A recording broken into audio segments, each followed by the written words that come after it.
Are you worried about America's future? Times of trouble are full of reasons to despair. But those who built and have preserved our country didn't despair. And if we are going to do our part, we need to draw on the books, the history, and the ideas that gave our forefathers and mothers strength and inspiration. Hillsdale College was founded in 1844 to teach these things, and it teaches them still today. The great news is that we can all study these things along with Hillsdale College professors right in our homes. Through Hillsdale's free online courses, we can study the history of our civilization, the wisdom of ancient Judeo-Christian philosophers, and the writings of Shakespeare and Mark Twain. We can reacquaint ourselves with our Constitution. We can learn how the Constitution has been undermined, and more importantly, how it can be recovered. My friends, as we fight in defense of family, faith, and freedom, let us draw on the best of the past with Hillsdale's guidance to save the greatest nation on earth. Begin learning today at levinforhillsdale.com, Levin for Hillsdale.com, levinforhillsdale.com. He's here. He's here.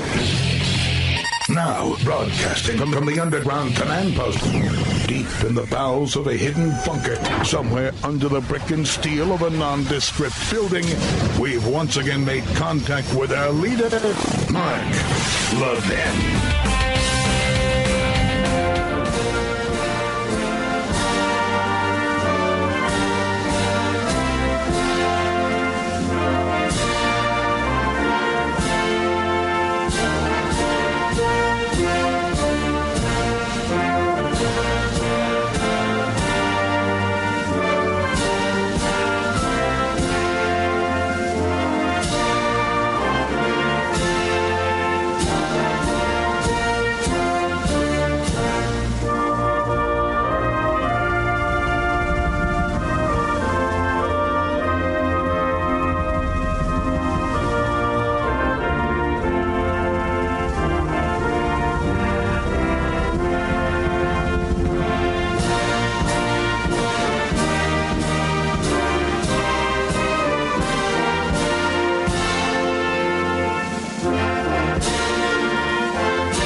Mark Levin. Our number is 877-381-3811, 877-381-3811. We want to get into voting, what's going on Capitol Hill. We want to get into the White House and how it is controlling reporters, and reporters are aching and complaining, but they're not going to do a damn thing about it. Massive spending. Now the blue states have surpluses, and we're still giving them money. But first, looks like war is breaking out in the Middle East. I guess that's one of the Biden accomplishes. You know, it's several weeks ago I said that Biden's foreign policy was provocative, that our enemies would use the occasion to exploit Biden and his policies. And China, Russia, the Islamo-Nazi regime in Tehran, and, of course, the Palestinian terrorists. And that's exactly what's taking place here. Now, I'm quite troubled by the nature of the reporting that's taking place. Each and every time Israel is attacked and defends itself, we get the same thing. We get the same thing from the media. And I'm not much happy with this guy at Fox either, Trey, whatever his last name is, I forget. You want to know how this can end? It would end if the Palestinians in Jerusalem would stop their violent riots. It would end if the Hamas terrorists and Islamic Jihad terrorists in the Gaza Strip would stop firing missiles supplied to them by the Islamo-Nazi Iranian regime in Tehran. That would help. It would also help if our media would report the truth, but that'll never happen. And I talked about this truth the other day, and I want to repeat the basis for this, and then I want to get into some other issues related to it. Mark, what does this have to do with us? The Jews and the Israelis and Palestinians? It has a lot to do with us. Because you're going to see all over the world there's going to be outbreaks by our enemies as a result of this administration. And Joel Pollack, writing in Breitbart, says, imagine the absurdity of Prime Minister Benjamin Netanyahu calling President Joe Biden to express concern about the way the federal government was treating participants in the Capitol riot or about police violence against black Americans. That's the equivalent of what National Security Advisor Jake Sullivan, who I believe is an anti-Semite, but that's just my own opinion, did this weekend when he called his Israeli counterpart to express serious concerns about riots that were fomented by Palestinians and are being incited by the Palestinian Authority. The so-called clashes in Jerusalem are not the result of Israeli policies, as anti-Israel activists have claimed. They're an effort to pressure the Israeli Supreme Court over a property dispute that has been winding through the courts for decades. We talked about that. And to distract public criticism from the fact that President Mahmoud Abbas, a terrorist, a crook, is now in his 17th year of his first four-year term. And again, he has postponed elections. Are you aware of this?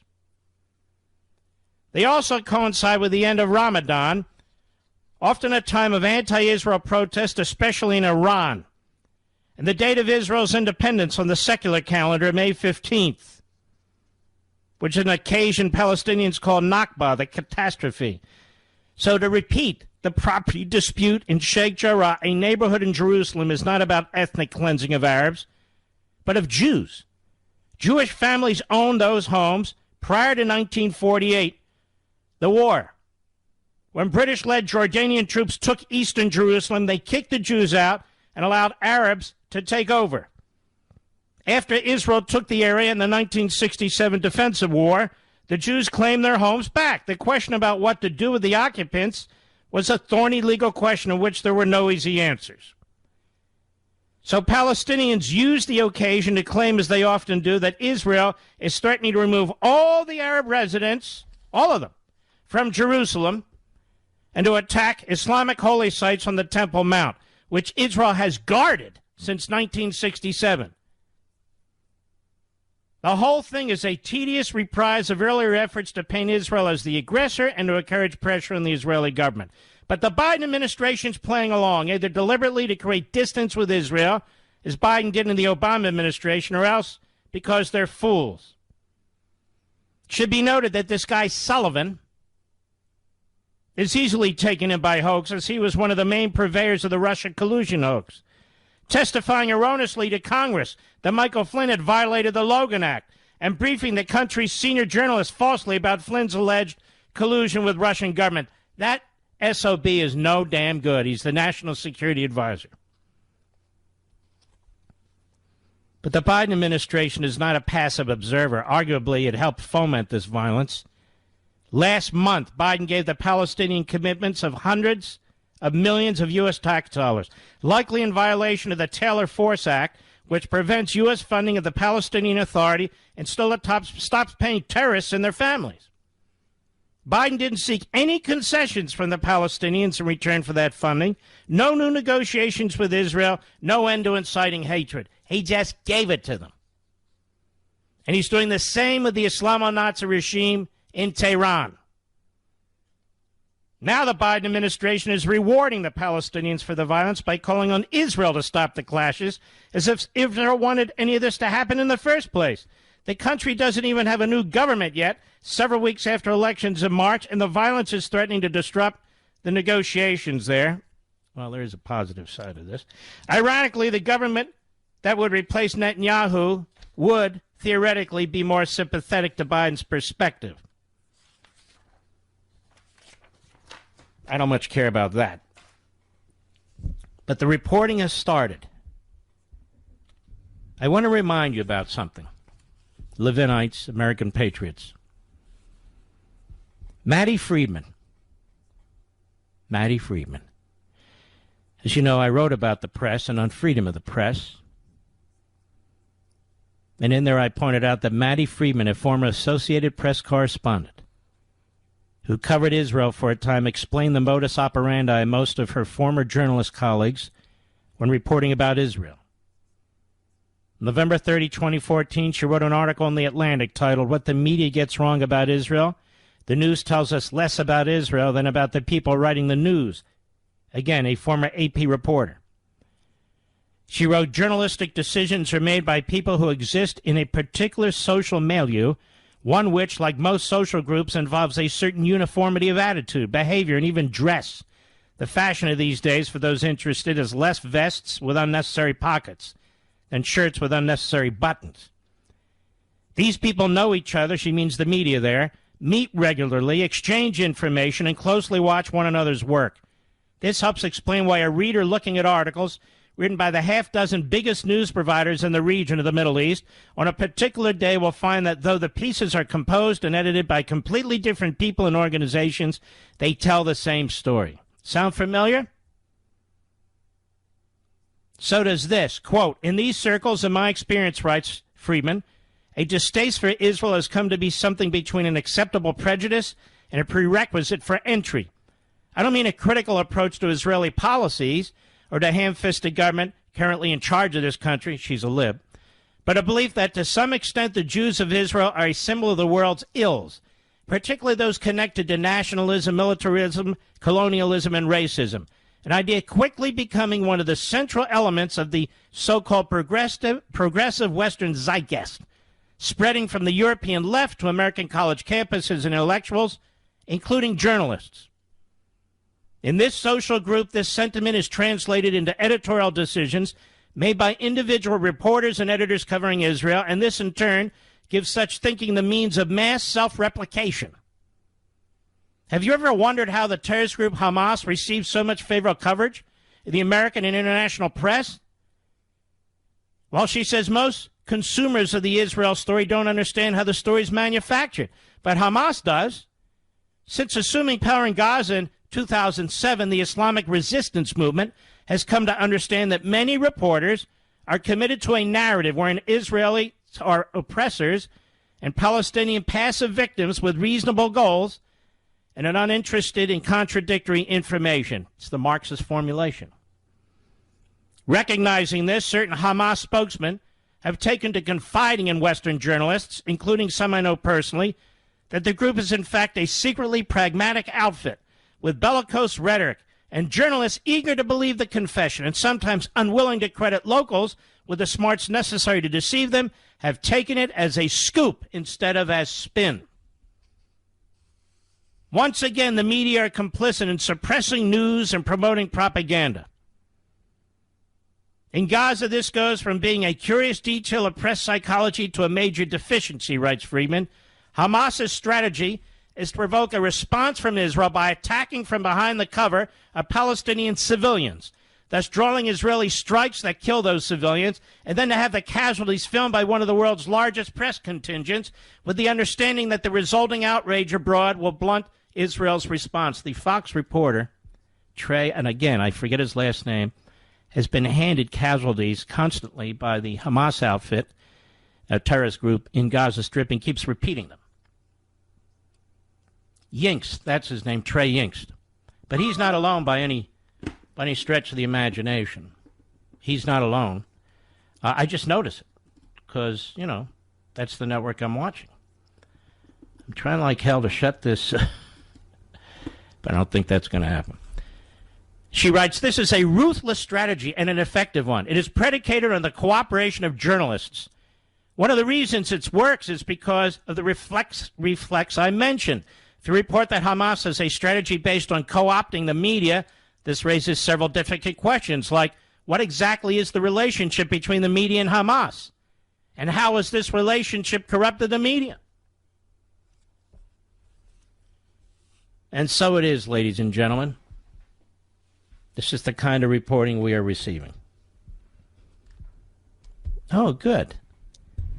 Brett Baer's doing the piece on the Weiss Foundation that we did a week or two ago, Mr. Producer. Very important. But we'll stick with my topic.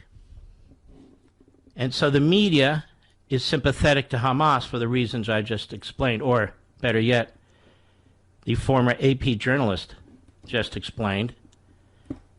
It's the same attitude we have with American journalists. It's the same problem we have in this country, as I pointed out in Unfreedom of the Press. President Trump issued a statement. The president who was the best friend Israel ever had in the Oval Office. Here's the statement he issued today. When I was in office, we were known as the Peace Presidency. because Israel's adversaries knew that the United States stood strongly with Israel and there would be swift retribution if Israel was attacked. Under Biden, the world is getting more violent and more unstable because Biden's weakness and lack of support for Israel is leading to new attacks on our allies. America must always stand with Israel and make clear that the Palestinians must end the violence, terror, and rocket attacks. And make clear that the U.S. will always strongly support Israel's right to defend itself. Unbelievably, Democrats also continue to stand by crazed anti-American Representative Ilhan Omar and others who savagely attack Israel while they are under terrorist assault. I told you we would miss Donald Trump. And we do. We miss him very, very badly. It's going to get worse in the Middle East. It's going to get worse with communist China when they invade Taiwan or when Russia invades Ukraine. They're all looking for their opportunities. We talked at length about this. Even before the election, I explained that our enemies want Biden to win. Hamas and the Palestinian terrorists, Iran, North Korea, Russia, China, Cuba, Venezuela, and they got their wish as Biden was installed. Here's a statement from the Prime Minister of Israel, Netanyahu, and the damn fool liberal Israelis who want to remove him. Unfortunately, you may get what you deserve. Prime Minister Benjamin Netanyahu this evening, it's about a 7-hour difference over there. We're in the midst of a major campaign, Operation Guardian of the Walls. Yesterday and today, the IDF attacked hundreds of Hamas and Islamic Jihad terrorist targets in the Gaza Strip. We've eliminated dozens of terrorists, including senior commanders. We've bombed Hamas command centers and toppled buildings that serve the terrorist organizations.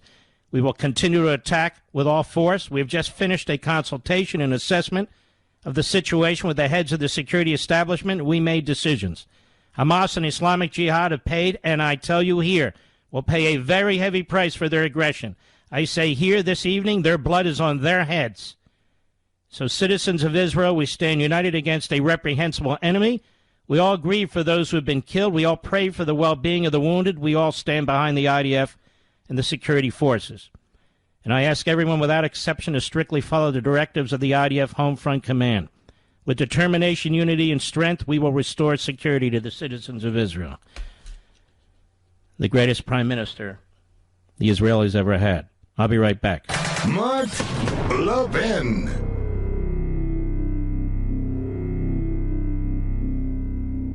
Are you worried about America's future? Times of trouble are full of reasons to despair. But those who built and have preserved our country didn't despair. And if we are going to do our part, we need to draw on the books, the history, and the ideas that gave our forefathers and mothers strength and inspiration. Hillsdale College was founded in 1844 to teach these things, and it teaches them still today. The great news is that we can all study these things along with Hillsdale College professors right in our homes. Through Hillsdale's free online courses, we can study the history of our civilization, the wisdom of ancient Judeo-Christian philosophers, and the writings of Shakespeare and Mark Twain. We can reacquaint ourselves with our Constitution. We can learn how the Constitution has been undermined, and more importantly, how it can be recovered. My friends, as we fight in defense of family, faith, and freedom, let us draw on the best of the past with Hillsdale's guidance to save the greatest nation on earth. Begin learning today at levinforhillsdale.com, Levin for Hillsdale.com, levinforhillsdale.com.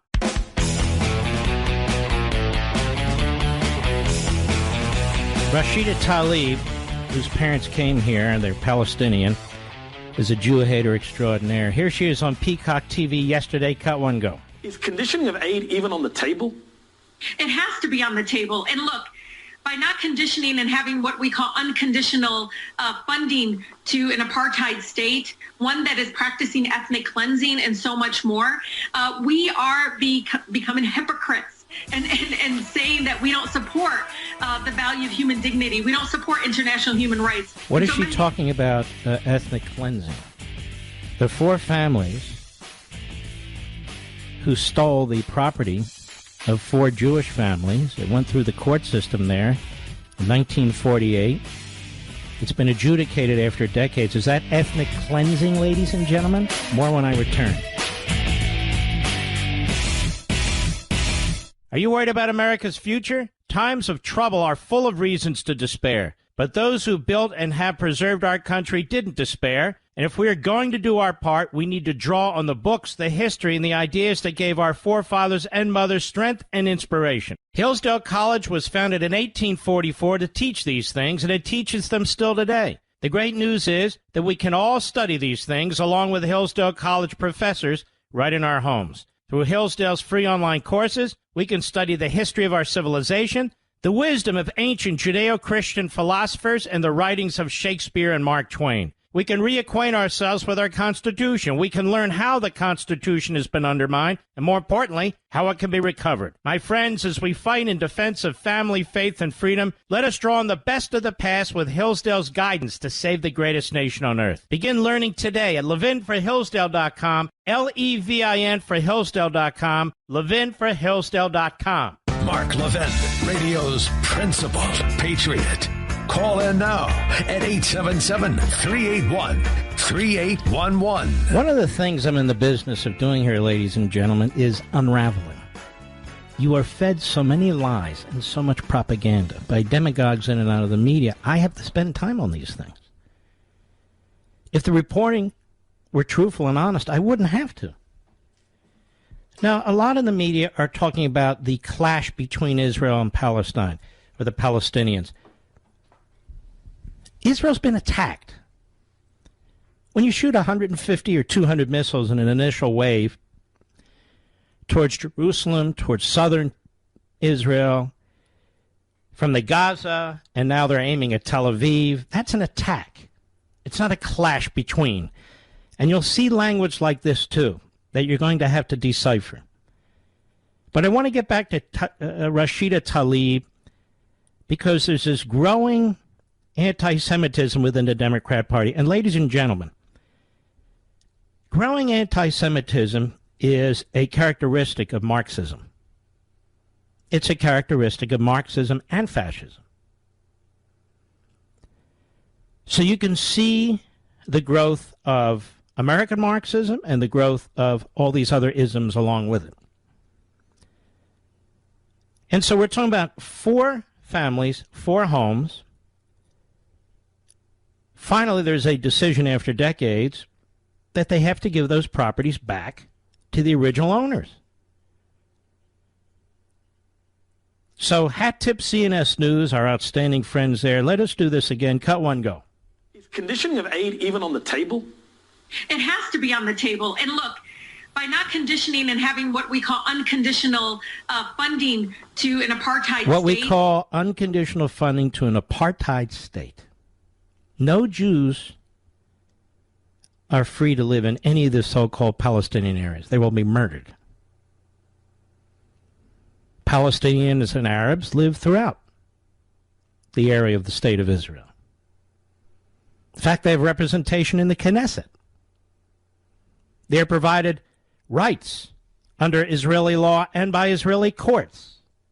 You don't find that in the Gaza Strip. You don't find it in any of the Palestinian territories. Period.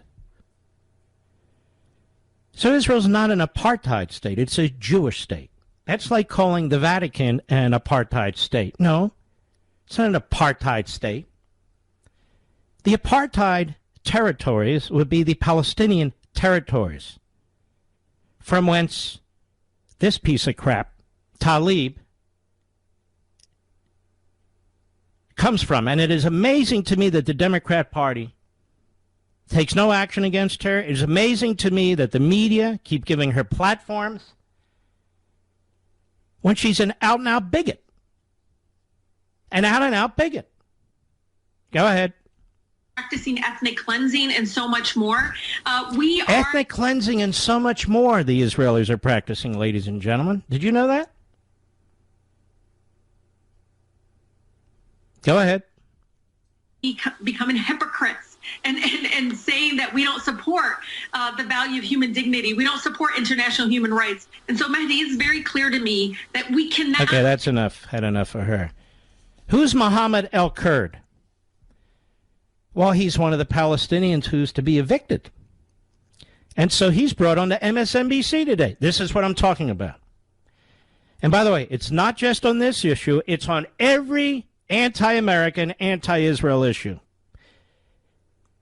The media in this country are disgusting. So Aman Mayaldin, is that an employee of MSNBC, Mr. Producer? He's the host. Aman Mayaldin brings in Mohammed El-Kurd. Here's how it goes. Cut 3, go. I want to give you a chance also. I'm not sure if you've heard the U.S. State Department. They would not explicitly say whether Palestinians have a right to self-defense when they were asked about that yesterday's briefing. Right to self-defense. See, this is the problem. This is MSNBC, a sister network to NBC that's owned by Comcast. This is really outrageous. This is like TV out of the Middle East. Do they have a right to self-defense? Oh, I see. So when they're shooting all these missiles at Jerusalem and Tel Aviv and Ben Gurion Airport and all the rest of it, they have a right to sex. They're just doing that out of self-defense, ladies and gentlemen. That's all. All those tunnels they're building for terrorists, just out of self-defense. Go ahead. How the U.S. and the international community has responded to what is happening to your family. They are saying, the spokesperson for the State Department is saying today that you have a right to safety and security while Israel has a right to self-defense. What do you say to U.S. officials? So you see how this phony reporter sets up the scenario. You have a right to safety and security while Israel has a right to self-defense. Israel's under attack. And Israel's response is to try and target military sites. The problem is, as you know here, Hamas and the Palestinian Authority build hospitals and mosques and do what they do, elementary schools, and then use them as fronts, and then turn the media. That lady that I quoted earlier from my book, the reporter who used to be at AP, Friedman, she pointed out exactly how this works. And here it is. MSNBC, propaganda mill. Go ahead. The United States has waged more wars than there are Hamas members. Now, see, that is a sentence that has to be prepared in advance. The United States has waged more wars than there are Hamas members. This is utter propaganda. It's a trashing of the United States by a man who is illegally occupying a home that belonged to a Jewish family that was forced to leave by the Jordanians and the other Arabs in 1948. Of this, there is no dispute. Go ahead. Wait for the United States to tell me what constitutes as self-defense and what not constitutes as self-defense. That is not where my moral compass stems from. I don't think the United States is in position, giving all of the genocides and wars it's partaking in, to say something about... See, ladies and gentlemen, we, the American people, I've told you this before, we're tied to the hip of the Israelis because they also share our principles. So you see, we are in no position to say anything because of all of the genocides and wars that we've partaken in. This is exactly the view of the American Marxists. Of all the wars we've partaken in.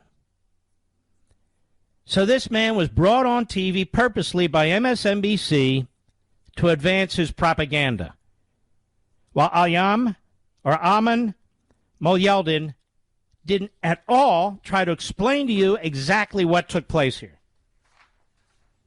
He brings this guy on to trash the United States. We're warmongers, don't you know? Genocidal maniacs, don't you know? And by the way, so are the Jews. And we've waged more wars than there are members of Hamas, ladies and gentlemen, according to El-Kurd. So I thought it was important to play these things for you so you know what we're up against. They definitely think you and I are involved in this. Then I pulled a few headlines to make a final point, then I will move on. This is from The Guardian. 31 people dead as Netanyahu vows to intensify Gaza attacks. NBC News, Israel violence from Al-Aqsa protests to Palestinian rockets helps, ... MSNBC, Netanyahu advisor pressed on Israeli-Palestinian relations amid deadly ... Again, that's Ayman Mayaldin. The Times, Israel will continue bombing Gaza, Netanyahu pledges.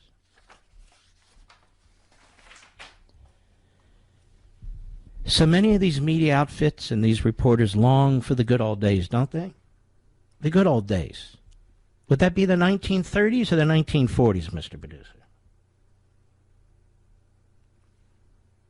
And if you've been on social media and these frauds, Facebook and Twitter, and have seen the things that are being said about the state of Israel and Jews, and by the way, President Trump too, then you'll know, as you do already, there's no policing of these sites. They're absolutely fraudulent. Absolutely fraudulent. All right, when I come back, I want to dig into this election law that the Democrats are pushing with the same propaganda and lies as you're hearing from Hamas and the Palestinians when it comes to the Middle East. Chuck Schumer is one of the most grotesque politicians to ever walk on the planet. I'll be right back. Mark Levin.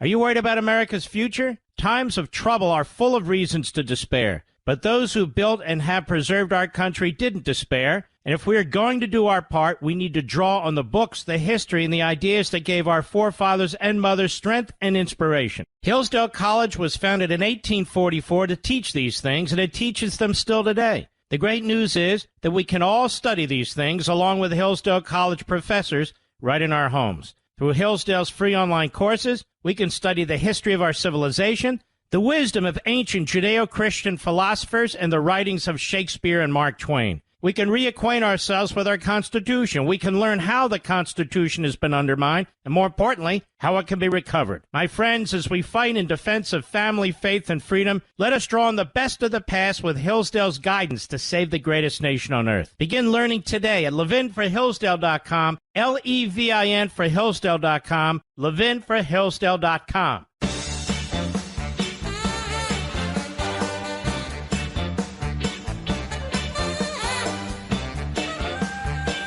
I want to thank Amazon.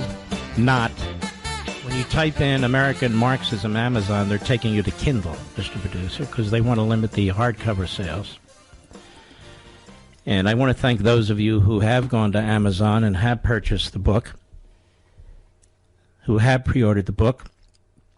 I see Stacey Abrams is now ahead of us, unfortunately, but her book is actually out. I want to strongly encourage you. All these things will come together very strongly, very smartly, very easily.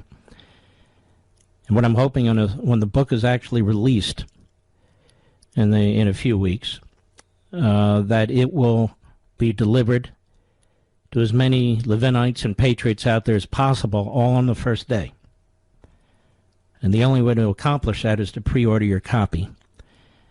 And if you want the same for your child who's heading to college or in college or heading to high school or in high school, if you want the same for a neighbor, if you want the same for friends, some people actually have book parties, I would encourage you quite strongly, if possible, to go ahead and order your copy. Whatever the lowest discount is on the day of release is the discount you will receive. You can get it at Amazon, Barnes & Noble, Walmart has a site and so forth, but for some reason, people look at this Amazon site. So I will tell you we have sold, pre-ordered, and I don't know that I'm allowed to, but I don't care, 60,000 hardcover. And the goal that I've set for you and me is 100,000, because then I know that our movement is going to really kick ass on day one. That means on day one, 100,000 books will be in circulation. We're going to shock the rest of this country, politician and non-politician alike. We're going to inspirit our fellow citizens so they know there's a movement that they can join. That what we are developing here is a movement akin to the Tea Party, to the Reagan movement, to the Trump movement, to the Goldwater movement. But this movement's even bigger, unfortunately. It needs to be. This goes to whether or not we're going to save this country. And so what I would encourage each and every one of you to jump in with both feet this evening. Maybe you're at a church or a synagogue or a mosque. Maybe you're somewhere in a social events or belong to one of these groups, and you can see this Marxism bleeding into these groups, into your faith. You can fight it. It would be a fascinating thing, a fantastic thing, if kids would start to show up to school, whether it's public school or colleges and universities, with a copy of American Marxism under their arm, having read it this summer when they go to school, the end of August and September. This will be our focus. Saving America and taking the battle to the enemy. Now, we're not a militia here for the bizarre journo-types listening. We're just red-blooded Americans, and we're going to do what red-blooded Americans need to do. And we're going to use tactics and strategies that make sense, which is the entire last chapter. So this isn't a book just to write a book. I don't do that. I don't have ghostwriters. I don't have researchers. No, I don't do that. I wrote it. I researched it. And every moment that I did it, you can ask my wife, I was thinking about you, this audience. How best to communicate these things with you.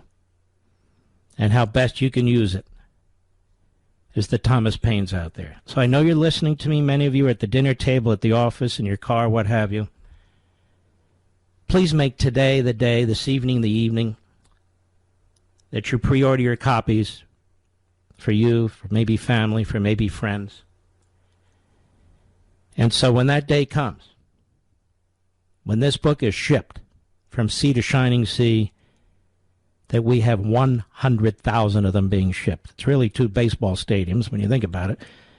And from there we'll get 1 million other people to participate. I do this for us. I do this for our children and our grandchildren. And I hope you'll throw in with both feet, and you can say that you were among the earliest. These are first edition books, too. You know, when the publisher has to go back and reprint second, third, fourth, fifth editions, and that's probably what's going to happen with this book because it's probably going to take off very, very big. But when you pre-order, you get the first printed copies that come off the assembly line. So I wanted you to be aware of that, too. American Marxism.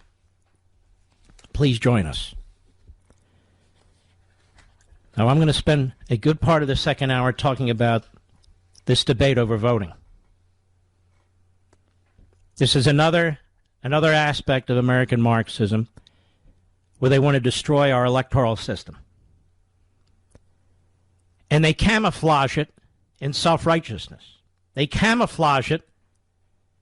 That is, they destroy what they claim to support. They destroy what they claim to support. And we'll walk through this together.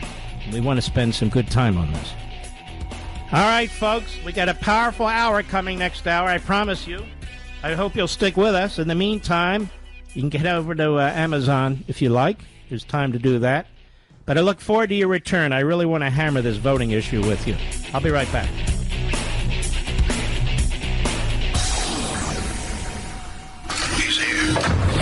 He's here. Now, broadcasting from the underground command post, deep in the bowels of a hidden bunker, somewhere under the brick and steel of a nondescript building, we've once again made contact with our leader, Mark Levin. Hello, everybody. Mark Levin here. Our number, 877-381-3811, 877-381-3811. We're going to find, if not tonight, probably tomorrow, where Senator Tom Cotton was on, I think it was my Fox show, but it may have been the radio. And he was the first to say that he believed that this virus came out of that lab in Wuhan, China, for which he was attacked as a conspiracy theorist and all the rest. He's been very, very gutsy confronting China for some time now.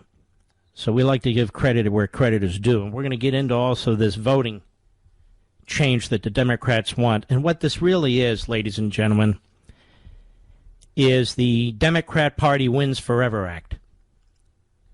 And so they don't like the fact that there's actually Republican state legislatures out there functioning under the federal Constitution, trying to have election integrity.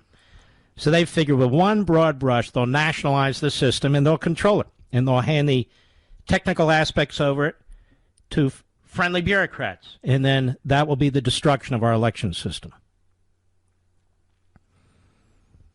Because this is what Marxists do. And they are American Marxists. Karl Marx argued that not only are the proletarians, that is, the people, the slaves of the bourgeois class, the managers, and the bourgeois state, they are daily and hourly enslaved by the machine, by the overseer, and above all, the individual bourgeois manufacturer himself. But even more, he wrote in the Communist Manifesto, society as a whole is more and more splitting into two great hostile camps. Two great hostile camps, two great classes directly facing each other. The bourgeoisie, the capitalists, who own property, and the proletariat, the class worker who doesn't own property. What else does he say? If the proletariat is to eliminate economic classes and transform society into an egalitarian paradise, this is me speaking, he must wipe clean the present from the past. First, by overthrowing the existing regime and smashing capitalism, replacing them with a centralized proletariat state, so-called. And once society and the culture are cleansed of the past, all the past, the state will wither away.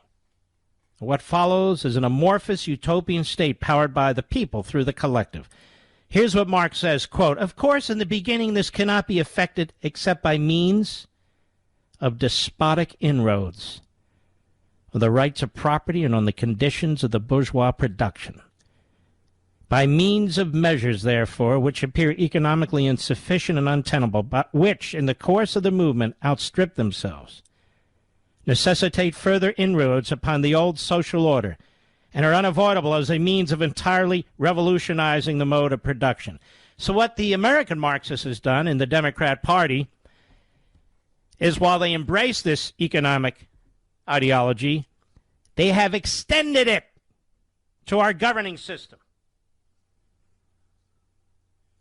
by despotic inroads. They have to destroy what is. By despotic inroads, they have to destroy what is. That's what he's saying. That's what the Democrats are doing. They've become fanatics. When the fanatic is confronted with facts and statistics, history, experience, ethics, faith, or what have you, just like Black Lives Matter, Antifa, whatever, it is of no consequence. He has found his calling, and he will not be dissuaded from it. Indeed, the cause is greater than all other things. And the fanatic comes from all walks of life and backgrounds. For example, multi-billionaire George Soros pours enormous sums of money into radical causes and groups. Professional athletes such as Colin Kaepernick and LeBron James are vociferous vilifiers and disparagers of American society. Many college and university professors are purveyors of revisionist American history and radical anti-American ideologies. College and university students from middle-class and wealthy families are increasingly militant opponents of the civil society. And, of course, various communities are ever more radicalized by racial, economic, educational, and other distinctions and disparities. Passionate hatred can give meaning and purpose to an empty life, explained Eric Hoffer. So understanding these mass movements is important to understanding the Democrat Party. This is from Chapter 1 of American Marxism. I'd love to read you the whole book, but I'd get tired, you'd get tired, and I'd get thrown off the air. Which brings me, because it's all linked, to what the Democrats are trying to do to the American voting system. Destroy it. In the name of expanding voting, in the name of standing up to Jim Crow, in the name of making voting easier, more access, They want to destroy voting in this country. In order to do what? To empower the Democrat Party. Isn't it an amazing thing that we need to put in place various rules of integrity in order to prevent the Democrat Party from stealing elections? They don't have to do that to Republicans, do they? Isn't that amazing? We play by one set of rules and they play by another, which is no rules. They play by no rules. And if they don't like the rules, they want to destroy the rules. And so they want to turn America into California. Because there, Republicans simply cannot win statewide. And there, it's one-party rule. And by a big margin. They have a super-duper majority in their assembly, not just a veto-proof majority. We've talked about this at length, but let me help the media out here because they don't want to make charts. What would this bill do? It would seize the authority from states, granted to the states, particularly the state legislatures, under Article 2, Section 1, Clause 2 of the federal Constitution. It would force the implementation of early voting, of automatic voter registration, same-day registration, online voter registration, and no-fault absentee balloting, as pointed out by Heritage. Now, let's think about that. Early voting, automatic voter registration. We just had a cyber attack that shut down 45% of the oil flow to the East Coast and the Southeast. How are they going to stop any kind of cyber attack on this? They won't, and they don't care. Same-day registration, which means it is impossible to know if the person registering is the person who he or she says they are. Online voter registration. I'm sure there can't be any abuse when that occurs. No-fault absentee balloting. You know what that means? You can vote absentee no matter what, and you don't have to provide proof that you are who you are. So it clearly makes it easier, hugely, to commit fraud. They're going to mandate early voting at least 15 days before. States can have longer, of course, if they want. What else are they going to do?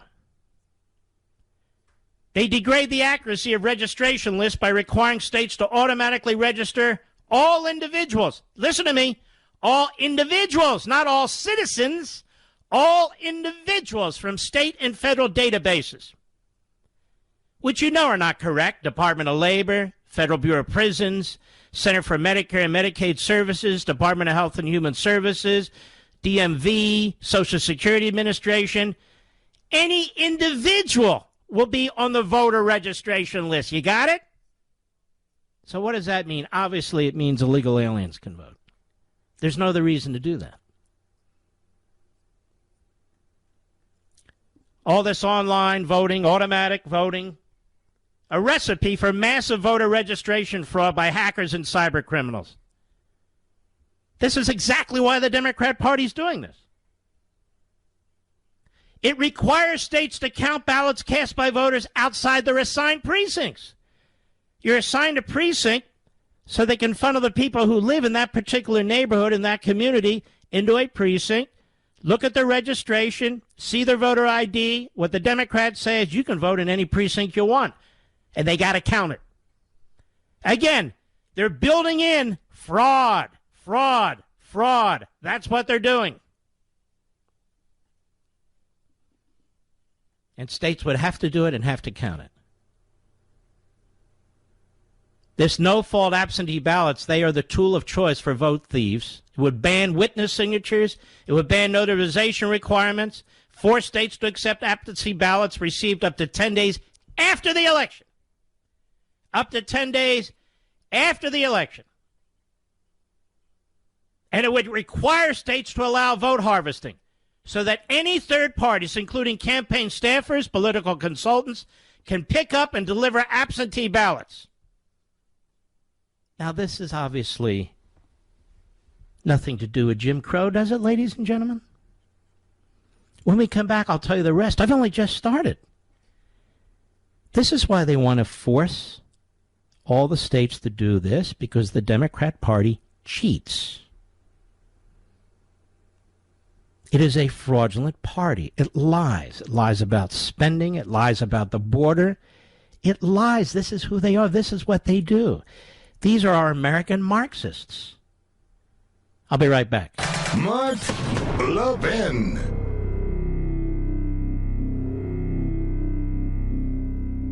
Over 2,000 of you, my listeners, made the switch from overpriced wireless carriers to Pure Talk over the past few months. We want the rest of you to join us and to see what we're talking about. If you're with AT&T and Verizon or T-Mobile, your family could save over $800 a year just by switching to Pure Talk. You get great coverage, you can keep your phone and your number, and you'll save a fortune. Pure Talk is the top-rated wireless company by Consumer Affairs, with the absolute best consumer service team based right here in America. Does that sound good? Well, it gets better. Right now, get unlimited talk, text, and 6 gigs of data, just $30 a month. And if you go over on data, they don't charge you for it. They don't care. Go to puretalkusa.com and enter promo code Levin Podcast. Again, puretalkusa.com, promo code Levin, Levin Podcast. And when you do, you'll save 50% off your first month. That's puretalkusa.com, promo code Levin Podcast. Pure Talk USA, simply smarter wireless.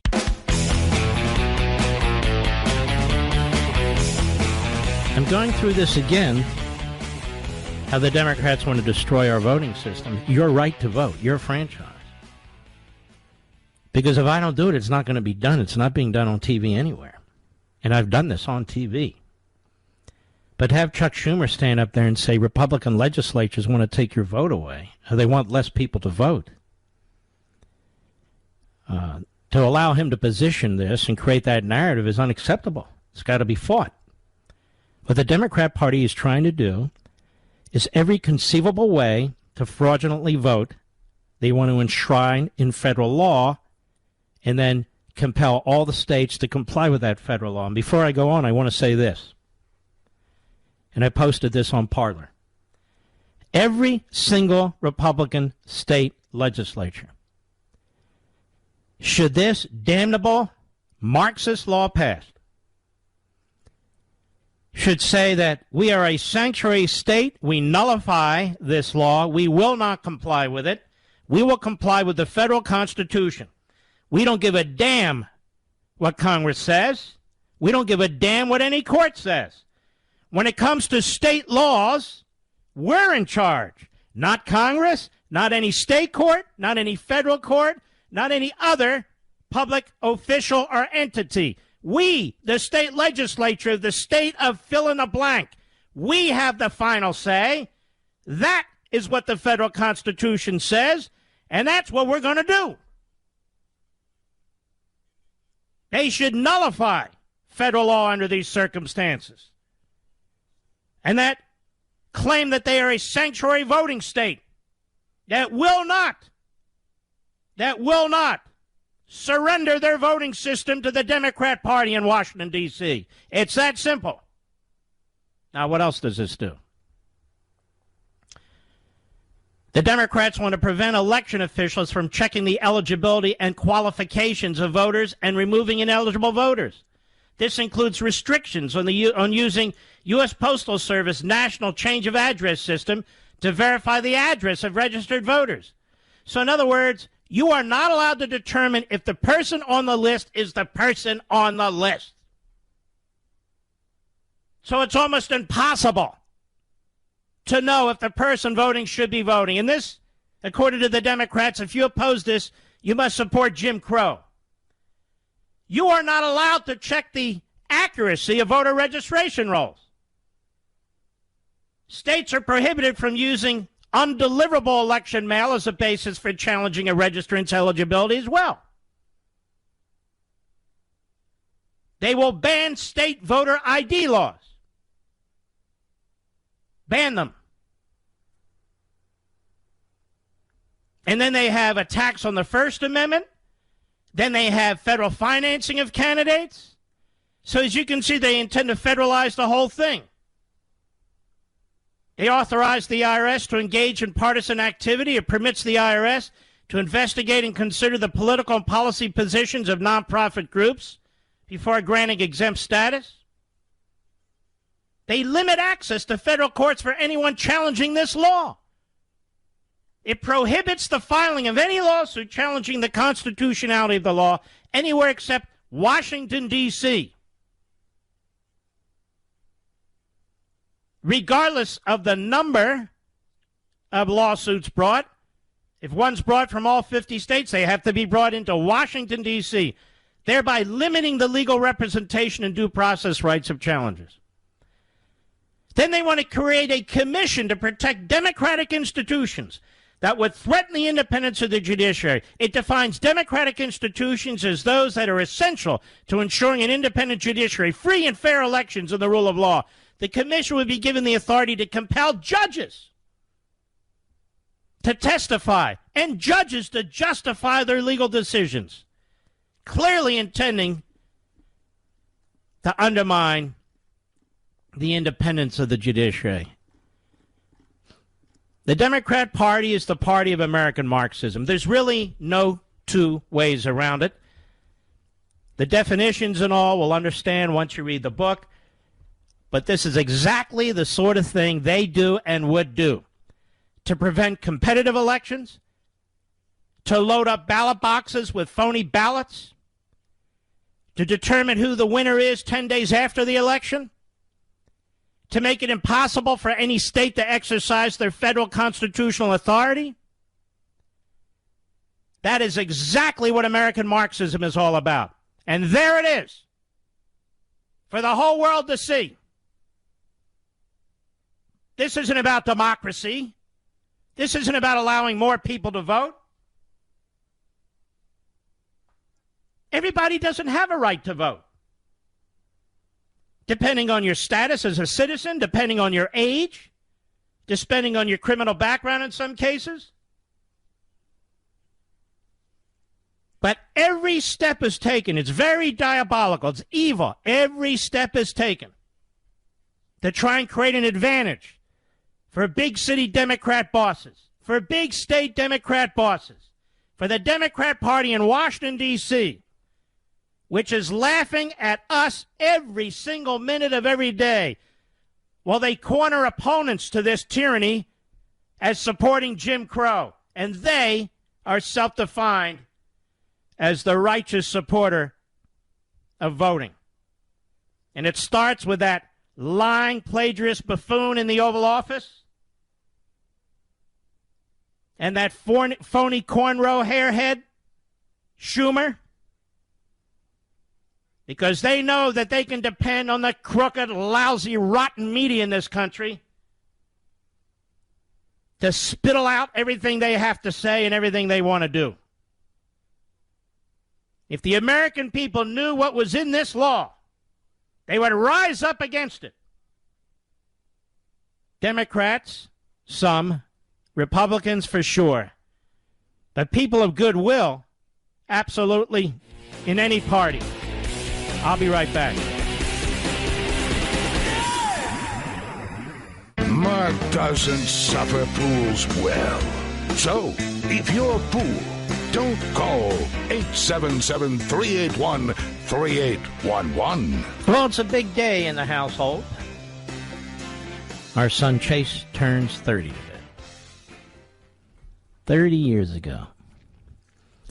We're blessed to have a wonderful son like Chase. He's just a really nice young man. He's really steadfast in what he does each day. I'm just so very, very proud of him. Couldn't ask for a better son. And so we wish our Chase happy birthday. And we love you very much, son. Have you ever heard of Alan Bloom? Late philosopher, Alan Bloom. Many years ago, a couple decades ago, my brother Doug gave me a book that Alan Bloom had written called The Closing of the American Mind. And you can see I'm linking these various topics and these various policies because it's important to understand where all this comes from. He was a philosopher and a professor, and he was very good. at what he did, think and write. The closing of the American mind, he was warning about what was happening in our schools in 1987. And the book was quite popular, actually. And again, I cite him in American Marxism. Now, among other things, what he wrote was that every educational system has a moral goal that it tries to attain and that informs its curriculum. It wants to produce a certain kind of human being. This intention is more or less explicit, more or less a result of reflection, but even the neutral subjects like reading and writing and arithmetic take their place in a vision of the educated person. Democratic education wants and needs to produce men and women who are supportive of a democratic regime. And Alan Bloom warned that we have a culture in which to root education, but we have begun to undermine it. The idealism of the American founding has been explained away as mythical, selfishly motivated, and racist. 1987. He said, and so our culture has been devalued. Nobody believe that the old books do or even could contain the truth. Nobody believes that. Tradition has become superfluous, he says. And then I add, indeed, America's college and university faculties have turned their classrooms into breeding grounds for resistance, rebellion, and revolution against American society, as well as receptors for Marxist or Marxist-like indoctrination and propaganda. Academic freedom exists first and foremost for the militant professors, and the competition of ideas are mostly quaint concepts of what higher education used to be and should be. But Marxism is not about free speech and debate. This is important. It is about domination, repression, indoctrination, conformity, and compliance. That is why the Democrats want to destroy our voting system. It is about domination, repression, indoctrination, conformity, and compliance. The existing society and culture and those who prosper within it intellectually, spiritually, and economically, as well as those who defend it, must be denounced and defamed.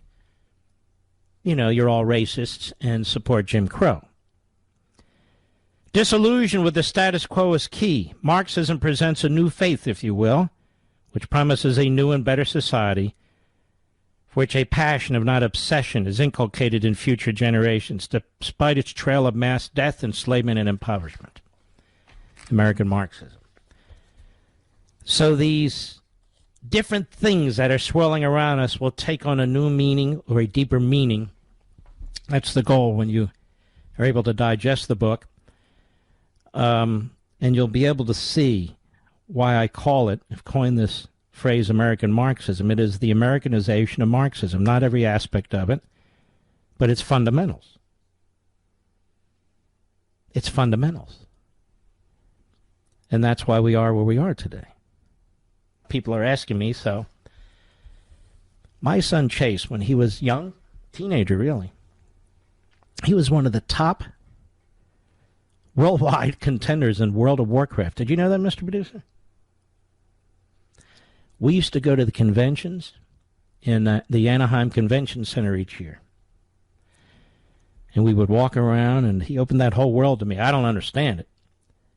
But he used to do that. He was fantastic at it. He's a very, very quick mind. I don't even know how iPhones work or anything of the sort, you know. And he's very Renaissance in nature because he enjoys cooking. Do you enjoy cooking, Mr. Producer? Mr. Call Screener, do you enjoy cooking? They both enjoy eating. If you saw them, you'd understand. The same with me, by the way. But, so he'll knock out like sourdough bread and all kinds of pastas and everything else. In fact, the whole family likes to cook. And thank God, I don't like to cook, but I do like to eat. So he takes that up. He takes up all kinds of interesting things. He's got a hell of a lot more patience than I do. We have wonderful kids in this family. We really do. We're very much blessed. Each one a little different, as you might expect, but very blessed. All right, let me take a call. Do we have an irregular American who's called, like a leftist, Mr. Producer? If not, do we have a patriotic American? No libs. Troy in Louisiana, Baton Rouge, listening on the Mark Levin app. How are you, Troy? I'm doing very well, sir. I'm going to do my very best Ben Shapiro impression. Originally, I called about in the first section. So why would you call the Mark Levin show to do a Ben Shapiro impression? Wouldn't you call the Ben Shapiro show to do a Ben Shapiro impression? I just wanted to talk really fast. The last time I spoke with you, you only gave me 30 seconds, and I was still living in Waco. We talked about Chip and Joanna Gaines. So, all right. But one thing I wanted to make a point was I just sent this to my family. The video, I just watched the live video recently, now it's been an hour ago, of Jen Psaki, and it was very scary to me that she kept representing the two-state solution and kept discounting the fact that Tel Aviv was not being bombed. And so to me, I really feel like they're hastening war. I really feel like they're just trying to goat Biden into something which he will not do. He will not protect the people in Israel. Jared Kushner was able. All right, let's slow down a second. People in Israel don't need Biden to protect them. What they need is Biden not to undermine them. And that's the problem. You can't fight on two fronts at the same time, where you're trying to fight, actually on multiple fronts, an enemy that wants to destroy you. And then you have to look over your shoulder constantly at what you believe is your greatest ally, who's undermining you with propaganda, with surrogates, and alliances with the European Union and the United Nations. That's the problem Israel's facing. Absolutely, and I was so shocked that Jared Kushner was able to go in there under the Trump administration and do what he did, because Trump's vision was don't go through Iran. Okay, it wasn't just Jared, although he deserves a tremendous amount of credit. We had an ambassador. We had a president of the United States. They had an ambassador. They had a prime minister. Jared was extremely good at what he did, but it takes more than one person. You understand that? Yes, sir. And again, I'm trying to talk really fast. I know you're. All right, sir. Take it easy. You got another 30 seconds. Just say something substantive. Go ahead. Okay. Very substantive. So what you were just touching on when I was on hold is so true. I moved from Texas to Louisiana during COVID. Louisiana was hurting. I work in the golf industry. They were so locked down. I had already had COVID, so I could come over here and work. But as it is right now, with the welfare state, we cannot hire anyone. We're offering double the money. All the golf courses around here and in Texas. Well, you don't have a problem. Biden says it's not a problem. People want to work. It's not the money, and we have no data to show it. It's obviously a problem. Thank you for your call. We've been talking about this. He's driving up inflation. It's not just this cyber attack on this one pipeline. You must recall, right, that Joe Biden shut down a pipeline, too. It wasn't even with a cyber attack. It was just by an executive order. Remember that, America? And so they make us vulnerable by their own decisions. We've had a gentleman on this program multiple times. I've had him on Levin TV. I've had him on Life, Liberty, and Levin. And Mr. Pryor's shown us in many cases how they could shut down the entire electrical grid, which would make this look like a birthday party. And nothing has been done to secure our electrical grid. Now, I want you to think, what would happen if you didn't have electricity? Well, they just send out the men. No, there's nobody to send out. There's not enough generators to create electricity. They're all burned out. There's not enough to replace them. We've done multiple shows on this. These people who shut down that one pipeline on the East Coast, the Colonial Pipeline. We have countries, China, Iran, North Korea, Russia, and others, who are literally poised to shut down our electrical grid and are capable of doing it technologically today. And as a matter of fact, as was discussed and pointed out to us, it would take a single atomic blast up in the sky, not at the United States, not here on our ground, but up in the sky to blow out our electrical grid. So even the North Koreans could do it.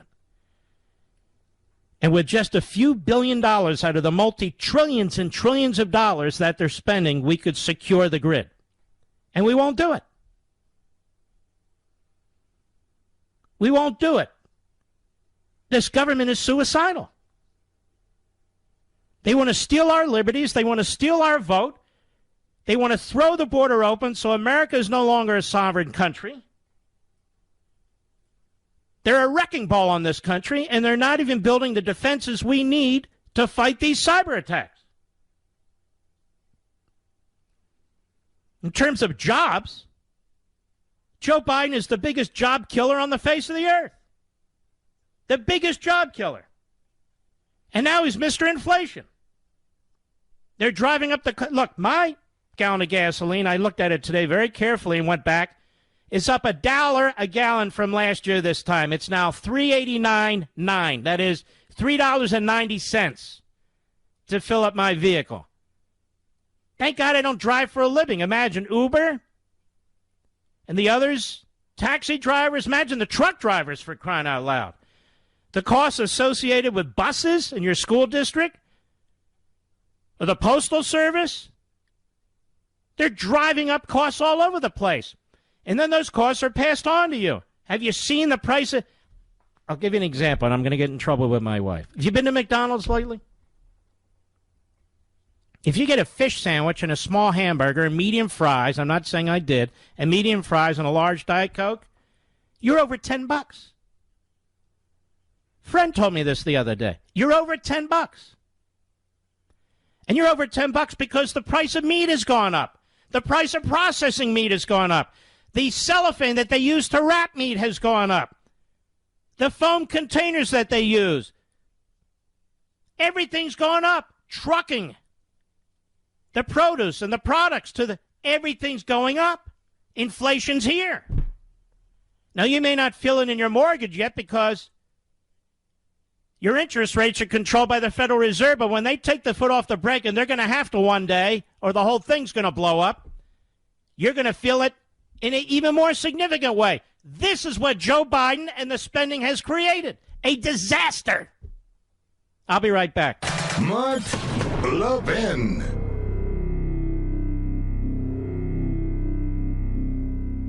Over 2,000 of you, my listeners, made the switch from overpriced wireless carriers to Pure Talk over the past few months. We want the rest of you to join us and to see what we're talking about. If you're with AT&T and Verizon or T-Mobile, your family could save over $800 a year just by switching to Pure Talk. You get great coverage, you can keep your phone and your number, and you'll save a fortune. Pure Talk is the top-rated wireless company by Consumer Affairs with the absolute best consumer service team based right here in America. Does that sound good? Well, it gets better. Right now, get unlimited talk, text, and 6 gigs of data, just $30 a month. And if you go over on data, they don't charge you for it. They don't care. Go to puretalkusa.com and enter promo code Levin Podcast. Again, puretalkusa.com, promo code Levin, Levin Podcast. And when you do, you'll save 50% off your first month. That's puretalkusa.com, promo code Levin Podcast. Pure Talk USA, simply smarter wireless.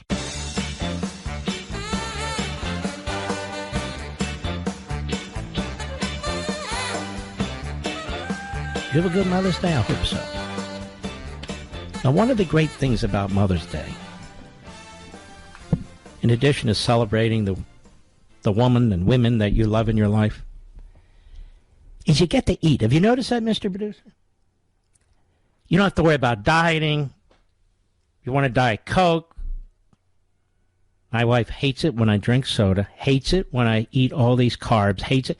But on Mother's Day, it's like she just keeps smiling at me, so I just go ahead and eat it anyway. And by the way, those of you who see the two of us together, and you'll come up to my wife and you'll say, "Take care of him, please." She says, "They keep asking me to take care of you when you won't take care of yourself. I tell you what to do. I urge you what to, but you won't do it." It's true. So when you come up to us next time, say, "Mark, take care of yourself." But I do appreciate the sentiments. I really do. All right, I'll be right back. Ladies and gentlemen, this final hour of the podcast is sponsored exclusively by AMAC, the Association of Mature American Citizens. Now over 2 million conservative members strong, AMAC believes in and stands up for the values that we care about: faith, family, and freedom. Thank you for listening, and please support AMAC. And you can become a member at amac.us/join. He's here. He's here. Now, broadcasting from the underground command post, deep in the bowels of a hidden bunker, somewhere under the brick and steel of a nondescript building, we've once again made contact with our leader, Mark Levin. Hello, America. Mark Levin here. Our number, 877-381-3811, 877-381-3811. You see the shortages of energy, a cyber attack on the Colonial Pipeline, but that's not all. We're setting ourselves up for shortages, for brownouts, for blackouts, for long lines at gasoline stations, because the people who are trying to impose their will on our economic system not only have no idea what they're doing, they can't possibly have an idea what they're doing, because our economic system is so complex, there are trillions of decisions made every day, that they can't substitute their own abstractions and theories and ideologies for reality. Joe Biden did to the Keystone XL pipeline what these ransomware cyber warriors did to the Colonial Pipeline. He shut it down. So what you want to do under circumstances like this is have many options, that is, many pipelines, as well as alternatives. And we've talked about this before, haven't we? But where do they get these ideas from? Where do they get these ideas from? The so-called environmental movement of the 1970s has developed into another avenue to attack American constitutional republicanism and, of course, capitalism. From clean air and clean water to global cooling, warming, and climate change, the goal of many of the leading intellectuals behind this effort has been the introduction of Marxist thinking and objectives through the guise of environmentalism, as the Green New Deal, which promotes economic regression, radical egalitarianism, and autocratic rule. But the movement has expanded well beyond that to include virtually every programmatic and agenda-driven goal of American Marxism, which has been embraced to one degree or another by the Democratic Party. Moreover, the environmental movement has developed numerous areas of overlap with other Marxist-centric ideologies and movements, such as critical race theory via environmental justice, which declares the existence of environmental racism targeting minority communities. Some of the movement's masterminds insist that Marxism does not go far enough in establishing their degrowth utopianism, as they imagine life in a perpetual state of nature, where productivity, growth, and material acquisition are toxic to the human spirit. Obviously, in the end, it all involves a form of repression and autocracy. For these are the dreams of elites and special interests before whom mankind must bow if their illusory paradise is to be achieved. Now, by the way, you'll see there's now more emergency edicts when there's economic dislocation, even when the economic dislocation is caused by the very government issuing the emergency edicts. At the core of this mind-numbing, amalgamated, Marxist-centric or Marxist-like crusade is the degrowth movement. Again, there are a variety of movements within movements targeting one or another approach, but there are basic tenets to this degrowth movement. Again, this is from American Marxism, and I explain it at length. For the environmental intellectuals, I skip ahead, behind this amorphous yet ubiquitous movement, the goal is to spawn myriad sub-movements aimed at taking down the capitalist system. Even Marx's ideological approach, which does not reject the creation of wealth but attacks the methods of production and distribution, is said to miss the mark. While eliminating capitalism and promoting redistribution and egalitarianism are important objectives, apparently vigorous economic production and materialism itself are the bigger problems. These are extremists. They're in our government. They're in the White House. Despite the face of an old and very stupid man who pretends to know what he's doing and doesn't know anything. And so this is discussed again at length in American Marxism, and we will be going through this at length. The arguments, not the book per se. So the economic system is under attack. Even, I've talked about this before, and Ian Rand used to talk about this. And that is, the argument against capitalism used to be it doesn't create enough prosperity for enough people. The argument against capitalism today is it creates too much prosperity for too few people, that is, the people of the United States. You heard Obama use this language. You've heard Biden use it in the past and the others, which is we're 5% or 3% of the world's population, and we use 25% of the resources. Nobody even knows what that means. So let's say we use 12% of the resources. How does that help the world? This is the movement. They are the enemies of reason. They are the enemies of progress. They are the enemies of technology. One of the movement's leading lights is a guy by the name of Timothy Luke, a professor of political science at Virginia Polytechnical Institute and State University. Of course, he's not the only one.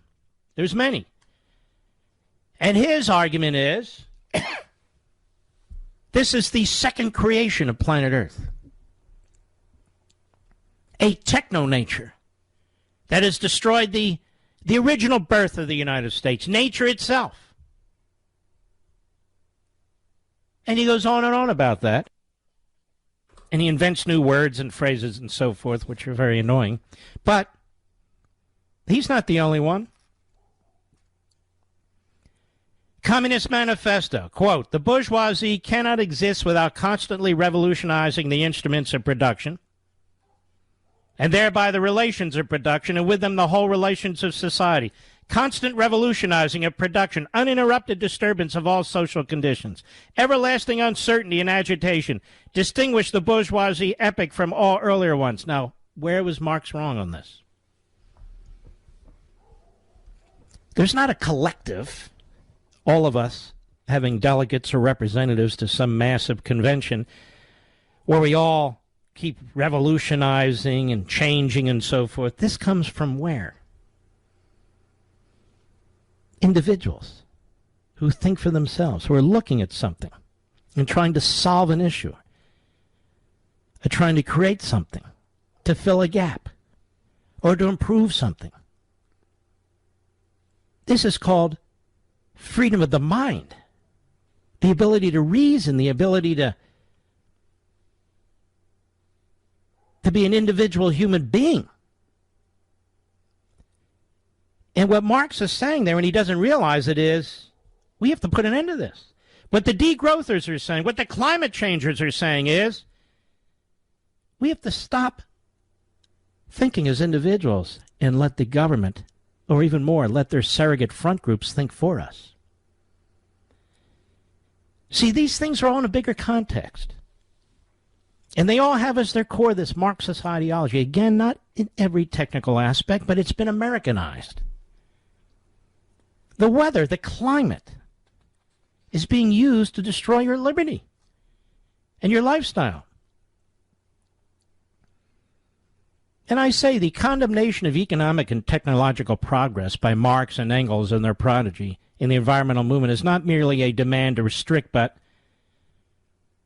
the goal is to restrict you, your mind, your thinking, your free will.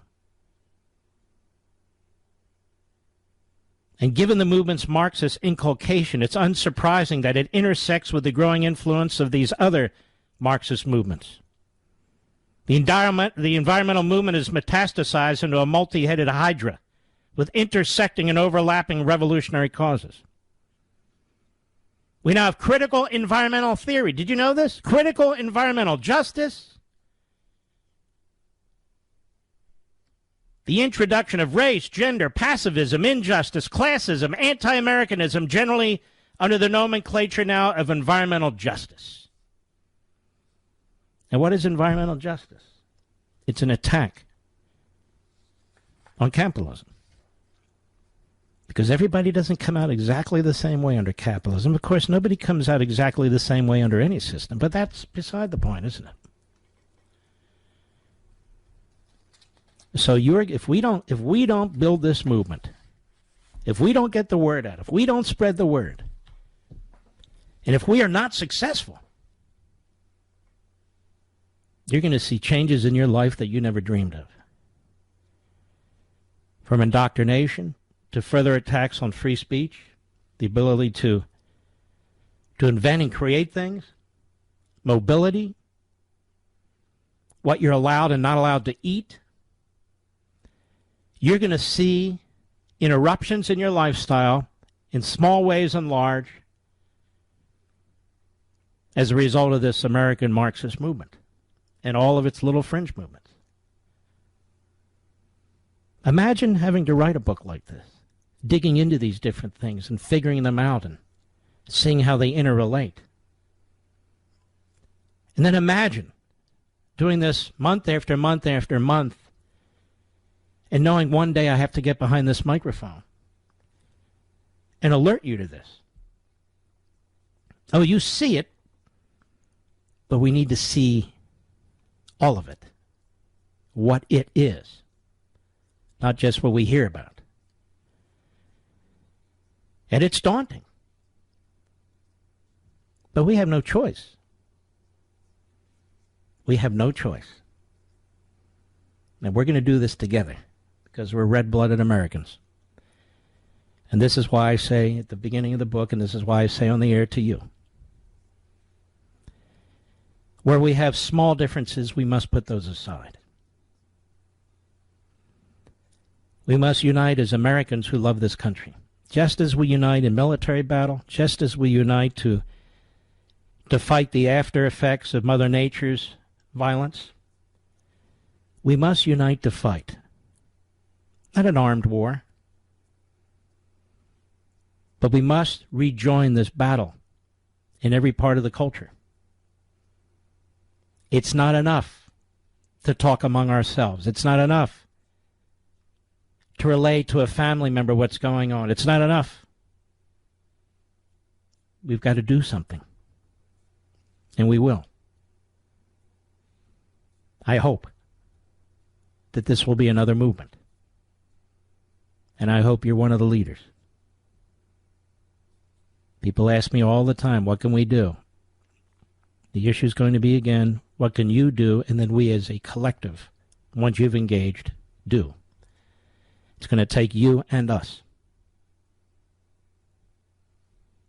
And I'm hoping this book, American Marxism, is the trigger that really moves us to where we need to go. I'll be right back.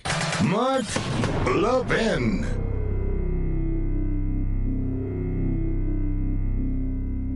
AMAC, the Association of Mature American Citizens, is one of the fastest growing organizations in America. Now over 2 million conservative members strong, and I'm one of them. AMAC believes in and stands up for the values that we constitutional conservatives care about. More than talk, AMAC fights. A full-time presence in Washington, AMAC pushes back against reckless spending, disasters like Medicare for All, and the expanding reach of the federal government. And beyond advocacy, joining AMAC gives you access to a wealth of benefits and discounts, including special member-only rates on car insurance, travel discounts, cell phone plans, and a hell of a lot more. And if that's not enough, you'll get AMAC's bi-monthly magazine, full of insightful articles on issues that matter to most of us, we conservatives. As I said, I'm an AMAC member, and you should be too. Join today at amac.us. That's AMAC.us. Stop supporting the liberal agenda that the other 50-plus organization has been pushing for. Join AMAC instead. AMAC.us.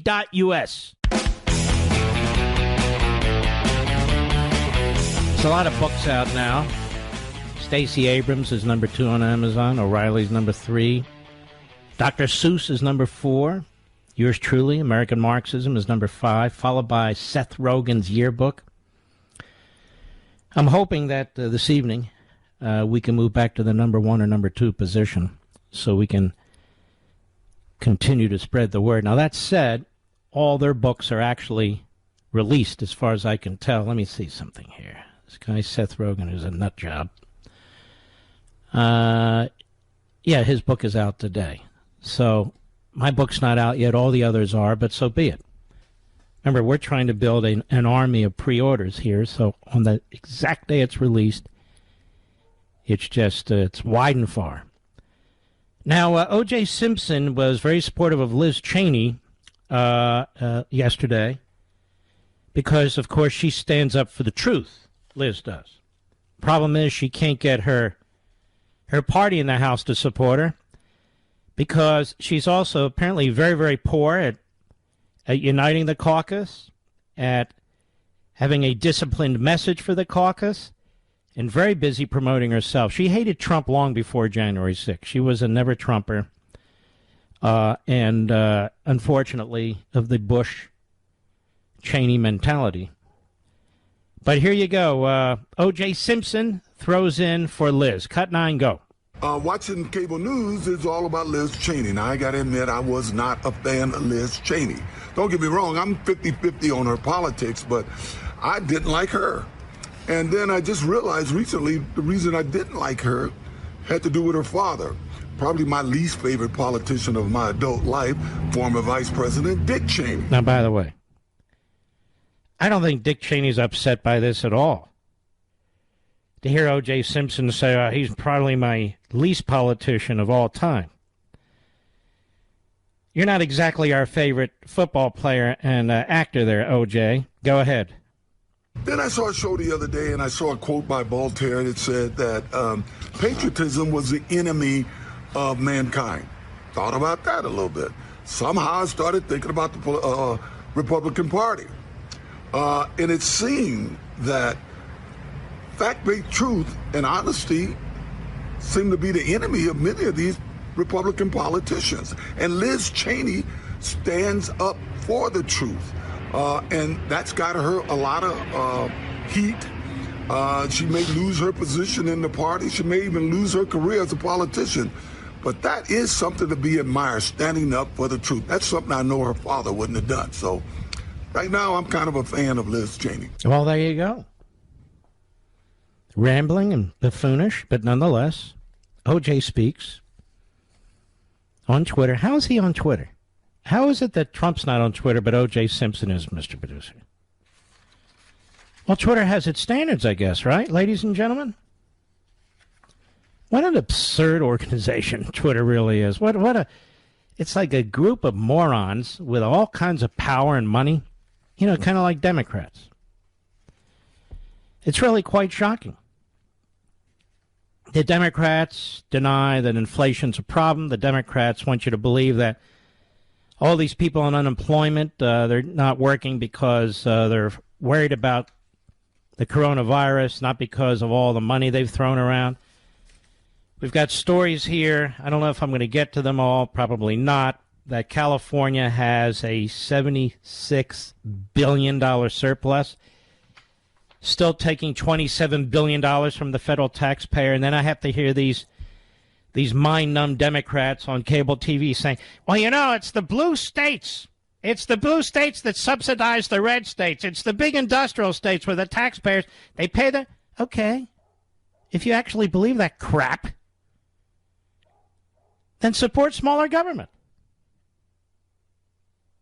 Then support smaller government. So no state supporting any state. But this is an abomination. And so he's giving out rebates to all of you Californians out there. 3/4 of you are going to get a big rebate right before you vote on whether to remove him from office. Is he going to buy your vote? You know, the level of corruption that goes on in politicians and government in this country is through the stratosphere. How they take our money, how they abuse our money. They think it's a big game. We break our ass to make our money. Here I am waiting for a massive refund from the IRS, and they say they don't have enough printers that are working, and they don't have enough ink for the printers that are working.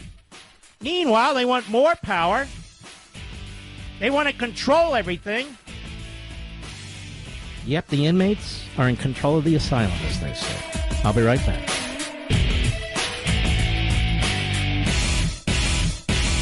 AMAC, the Association of Mature American Citizens, is one of the fastest growing organizations in America, now over 2 million conservative members strong, and I'm one of them. AMAC believes in and stands up for the values that we constitutional conservatives care about. More than talk, AMAC fights. A full-time presence in Washington, AMAC pushes back against reckless spending, disasters like Medicare for All, and the expanding reach of the federal government. And beyond advocacy, joining AMAC gives you access to a wealth of benefits and discounts, including special member-only rates on car insurance, travel discounts, cell phone plans, and a hell of a lot more. And if that's not enough, you'll get AMAC's bi-monthly magazine, full of insightful articles on issues that matter to most of us, we conservatives. As I said, I'm an AMAC member, and you should be too. Join today at amac.us. That's AMAC.us. Stop supporting the liberal agenda that the other 50-plus organization has been pushing for. Join AMAC instead. AMAC.us. America's most powerful conservative voice. The Mark Levin Show. Dial in now. 877-381-3811. Close to the outbreak of this virus, it was Senator Tom Cotton, who was first, or certainly among the first, who surmised that this virus was leaked out of the lab, the Communist Chinese lab in Wuhan, China. He didn't buy anything about animal or monkey-to-human transmission. And he said this really needs to be examined. And his gut reaction is, I believe, correct.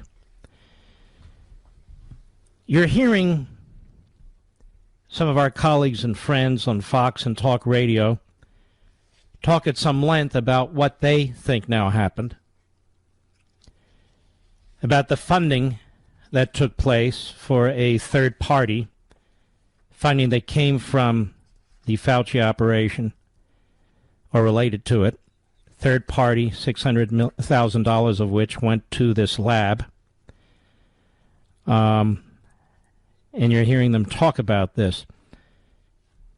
Where they're all getting this from, I've decided to link to this because I've been studying this, is a gentleman by the name of Nicholas Wade. He was the science writer, or a top science writer, journalist, for a long time with the New York Times, for 30 years. He's a British journalist. He's an author. He's also quite a brilliant man. And he has written about his belief that this did leak from the lab. So what I'm going to do on my Parler site, at Mark Levin Show Parler, is link to his scholarship, which is in the bulletin.org. And it is a serious publication, scientific publication. And it is printed out 33 pages in length, but you can cut through it pretty quickly. And I would strongly encourage you to read it. His question is, did people or nature open Pandora's box? Now, Communist China's conduct in not wanting serious investigation into that lab demonstrates to me that something took place there. Otherwise, why would they care? They would care because their lies are lies. That's why. Over at National Review, Michael Brennan Dougherty commented a few days back on this piece. And he says, Nicholas Wade is not an alarmist, not a conspiracy theorist. He's one of the most eminent science journalists in the country, having done stints at Science magazine and the New York Times, and he has released a very long technical, if you're into that sort of thing, riveting article on Medium weighing the evidence on the origin of COVID-19. Did it emerge naturally from an animal species to infect people in Wuhan, possibly at a wet market, or did it leak out from the Wuhan Institute of Virology? And this person says he thinks what's most convincing is in describing the lack of plausibility of natural emergence. And he quotes Wade thusly: no one has found the bat population that was the source of SARS-S2, that's what they call this, if indeed it ever infected bats. No, intermediate host has presented itself despite an intensive search by Chinese authorities that included the testing of 80,000 animals. There's no evidence of the virus making multiple independent jumps from its intermediate host to people, as both the SARS-1 and MERS viruses did. There's no evidence from hospital surveillance records of the epidemic gathering strength in the population as the virus evolved. There's no explanation of why a natural epidemic should break out in Wuhan and nowhere else. There's no explanation of why a natural epidemic, acquired its furin cleavage site and so forth. Wade up what kind of evidence we do have about the virus itself, the lab, the safety protocols, the grants funded by NIH and NIAID under doctors Francis Collins and Anthony Fauci. And Fauci denied it today, by the way. Fauci denied it. They and common sense all point in one direction. In other words, this is no longer really just a lab leak theory. The evidence points to a lab-created theory, too. Now, before you go off, he writes, the evidence still also points to something like an accident, but a reckless one and an imminently foreseeable one that virologists and their sponsors, such as Dr. Anthony Fauci, were warned about. Wade also weighs in on the credulity of other science journalists and the larger media. Their inherent bias against theories floated by President Trump. He says people around the world who've been pretty much confined to their homes for the last year might like a better answer than their media are giving them. Perhaps one will emerge in time. After all, the more months pass without the natural emergence theory gaining a shred of supporting evidence, a shred, the less plausible it may seem. Perhaps the international community of virologists will come to be seen as a false and self-interest guide. The common sense perception that a pandemic breaking out in Wuhan might have something to do with a Wuhan lab cooking up novel viruses of maximal danger in unsafe conditions could eventually displace the ideological insistence that whatever Trump said cannot be true.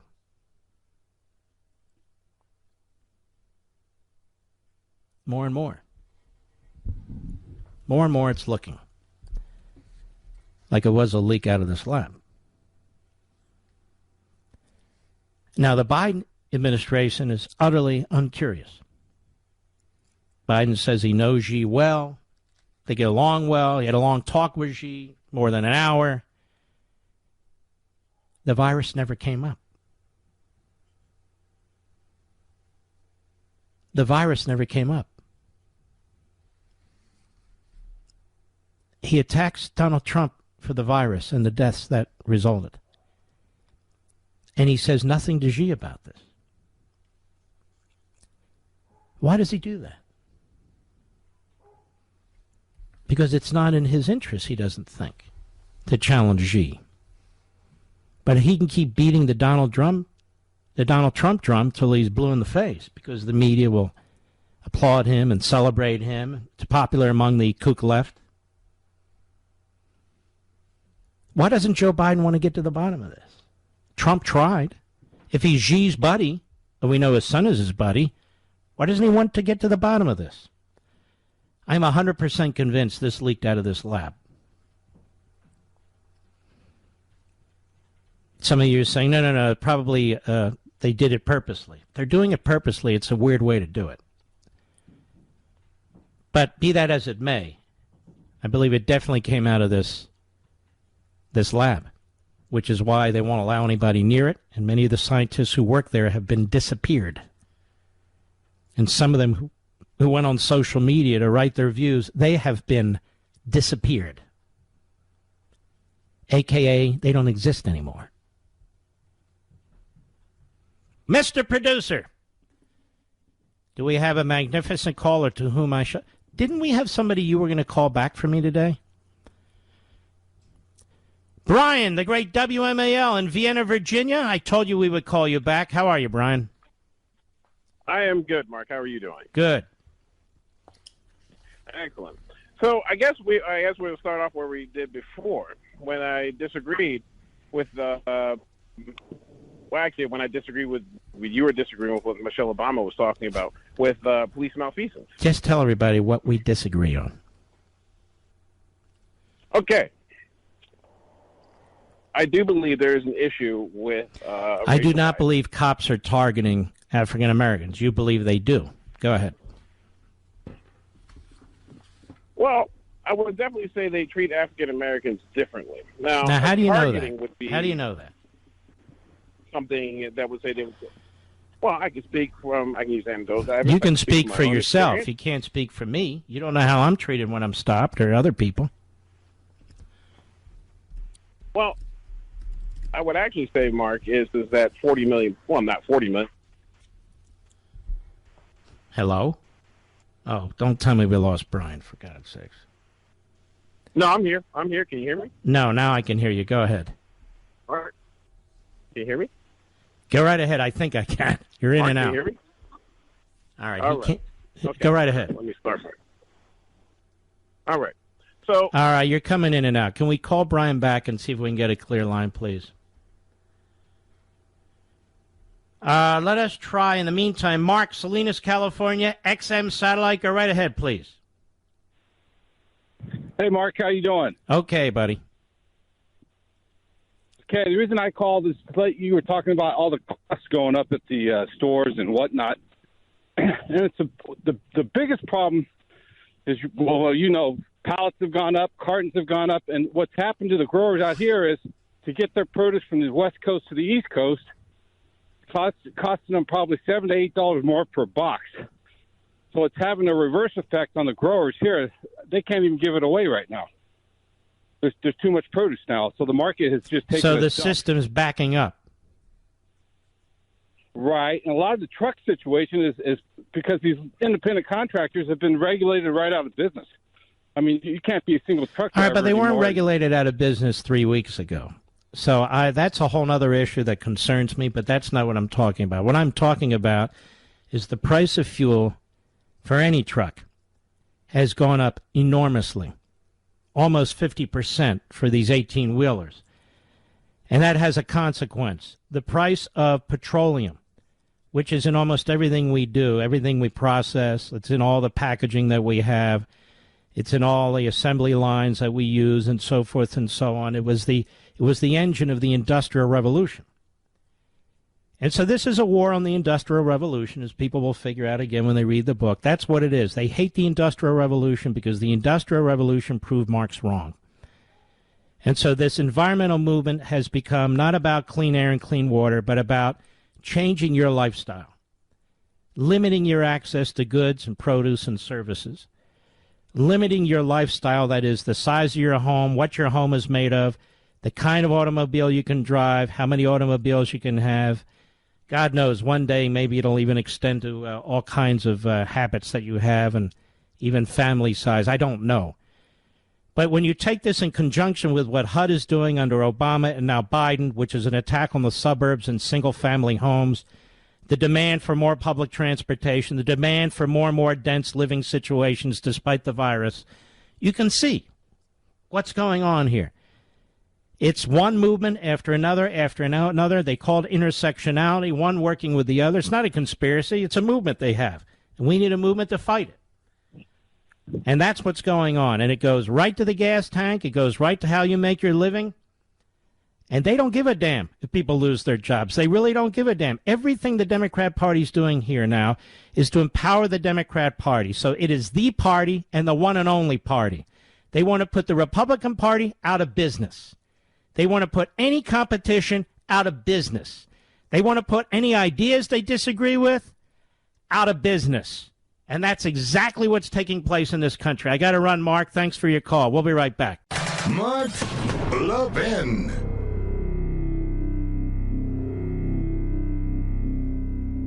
AMAC, the Association of Mature American Citizens, is one of the fastest growing organizations in America. Now over 2 million conservative members strong, and I'm one of them. AMAC believes in and stands up for the values that we constitutional conservatives care about. More than talk, AMAC fights. A full-time presence in Washington, AMAC pushes back against reckless spending, disasters like Medicare for All, and the expanding reach of the federal government. And beyond advocacy, joining AMAC gives you access to a wealth of benefits and discounts, including special member-only rates on car insurance, travel discounts, cell phone plans, and a hell of a lot more. And if that's not enough, you'll get AMAC's bi-monthly magazine, full of insightful articles on issues that matter to most of us, we conservatives. As I said, I'm an AMAC member, and you should be too. Join today at amac.us. That's AMAC.us.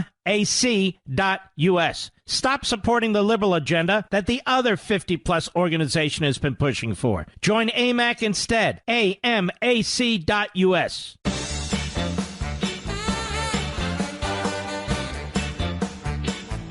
Brian, the last shot here, big guy. Go ahead, and we only have a minute or two. We got 30 seconds. Okay. So No, we've got a minute or two. Go ahead. Okay.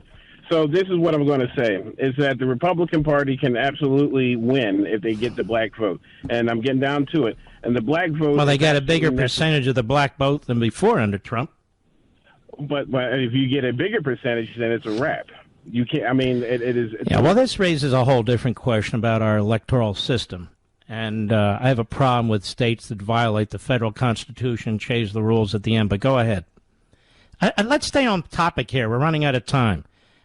Absolutely. Cops, go ahead. I'm getting down to the. Don't worry about the Republican Party. Cops, go ahead.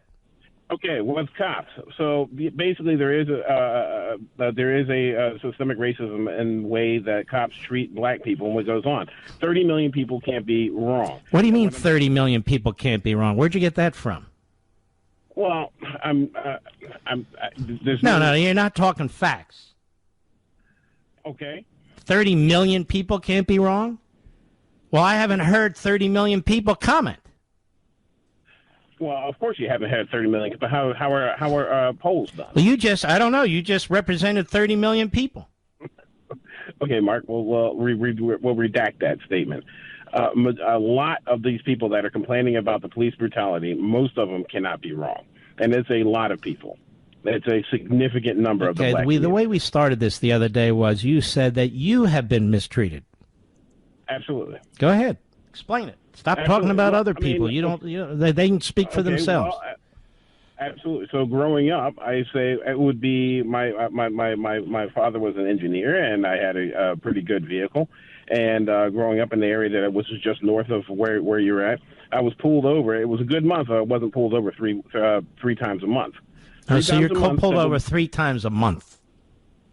Yes, 3 times a month. That would be almost once a week.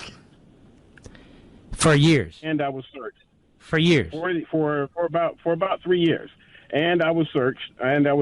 So you were pulled over 3 times a month for 3 years. You were pulled over, let me just figure this out, over 100 times. Easy. No way. I don't believe it for a second. Not that I distrust you. I'm just saying I don't think the records would demonstrate that you were pulled over 100 times. If you were, you're right. You were targeted. No question about it. But I don't think I was targeted simply because I'm me. I was targeted because I was a young black man driving around. Young black man driving around, pulled over 100 times in 3 years. Is that what you said? Yeah. That's exactly what I'm saying. Well, then I think that's a problem. No question about it. And you weren't at fault once, I'm guessing. Well, Brian, I got to run. I apologize, buddy. You sound like a great guy. I salute all you folks. I hope you'll make a trip over to Amazon.com.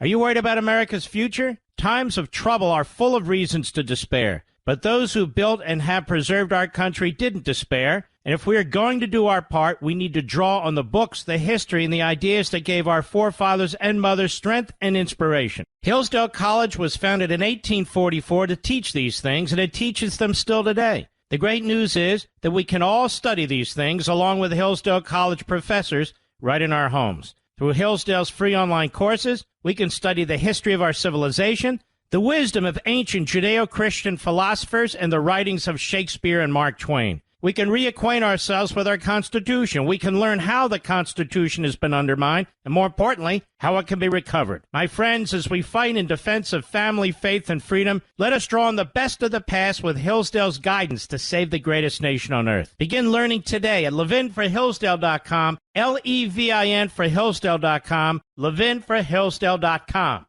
He's here. He's here. Now, broadcasting from the underground command post, deep in the bowels of a hidden bunker, somewhere under the brick and steel of a nondescript building, we've once again made contact with our leader, Mark Levin.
Hello, America. I'm Mark Levin. Our number is 877-381-3811, 877-381-3811. First of all, there's a lot going on. Looks like a Russian front group, a gang, attacked one of our oil pipeline systems that affects the East Coast. So all the Russia files on TV and radio and in Congress and so forth that say, oh, Putin's okay, it's not a big deal. These are ideologues. These are neoliberal ideologues. It's not that we want a war with Russia. It's that Russia has really excelled at cyber warfare, and they are very effective at attacking us. We can get into that later. Now, in the Middle East, you're hearing information about what's going on, and you might have a war in the Middle East soon. And the Biden administration is utterly incapable of handling this, telling both sides to calm down, like there's, like both sides are at fault. Very, very little thumbnail sketch on history here.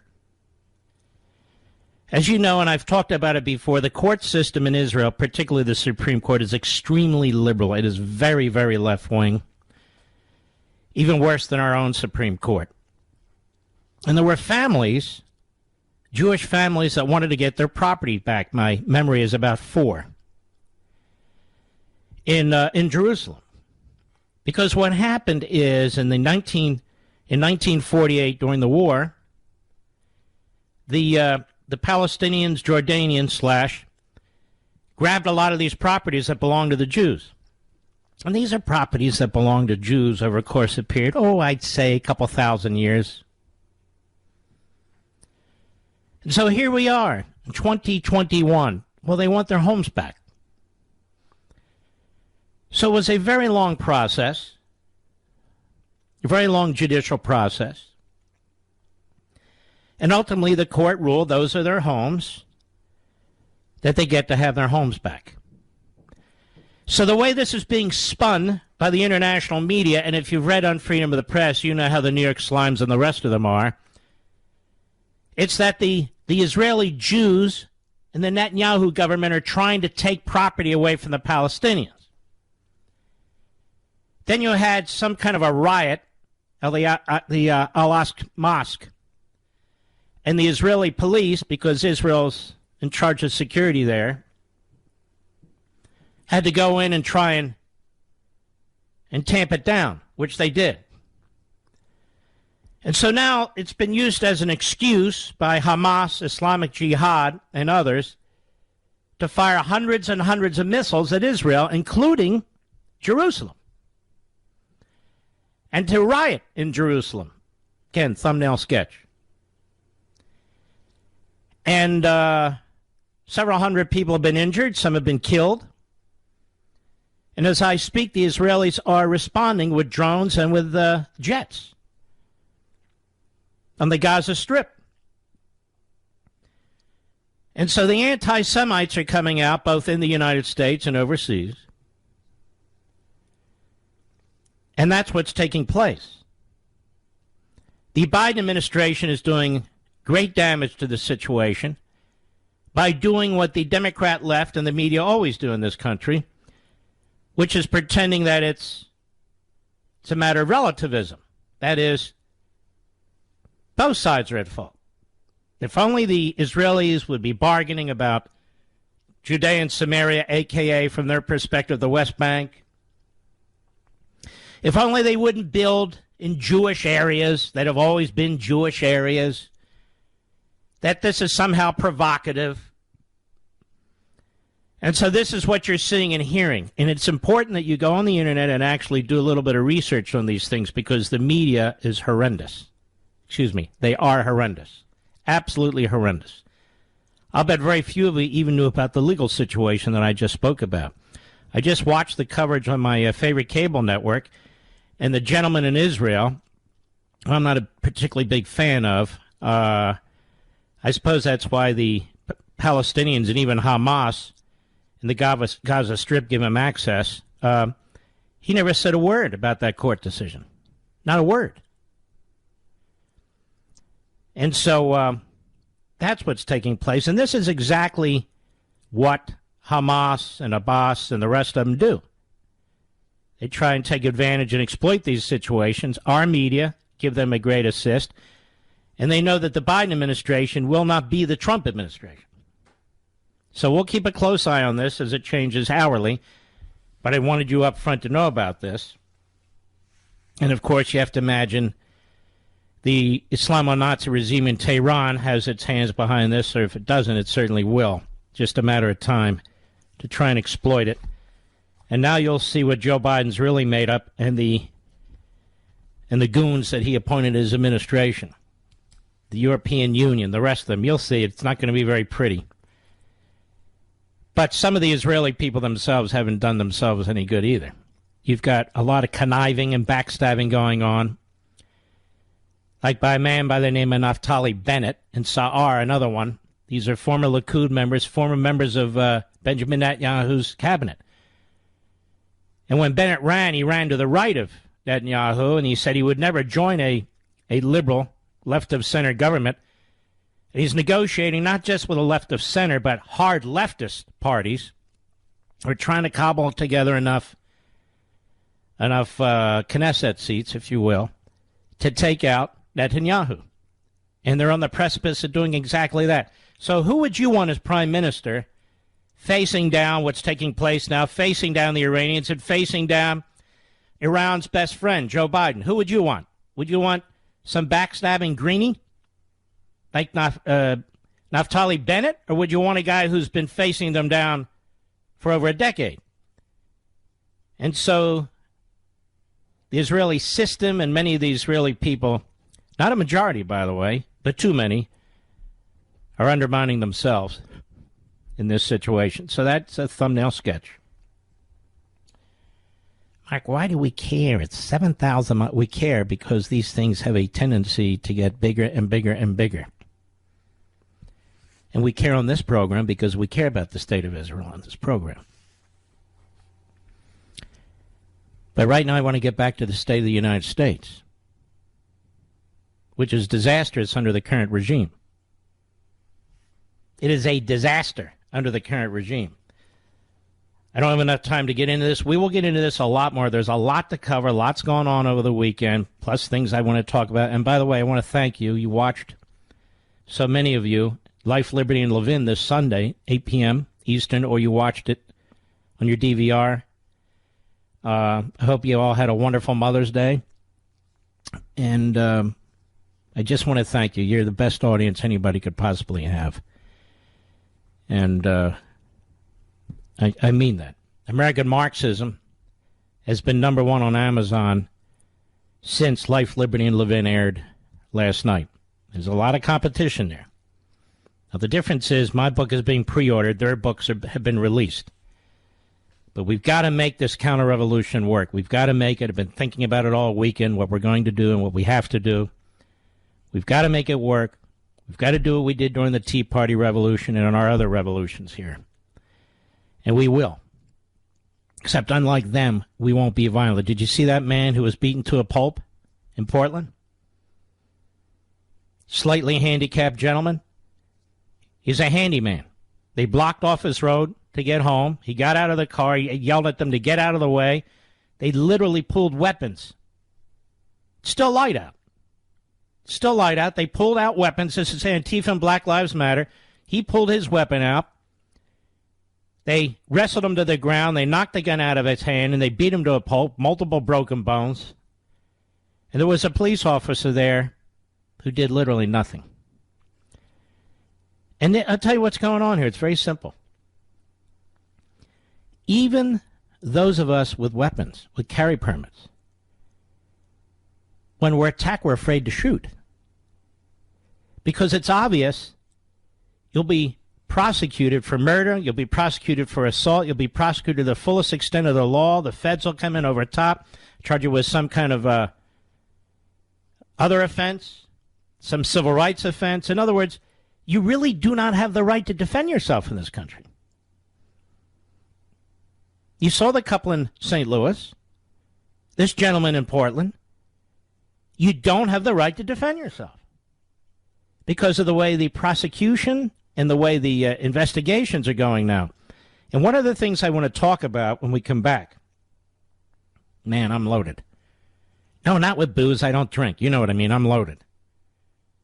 Is the way the men and women who've been rounded up by the Department of Justice based on this January 6th event, the way they are being treated. It is horrific. I'll be right back. Mark Levin.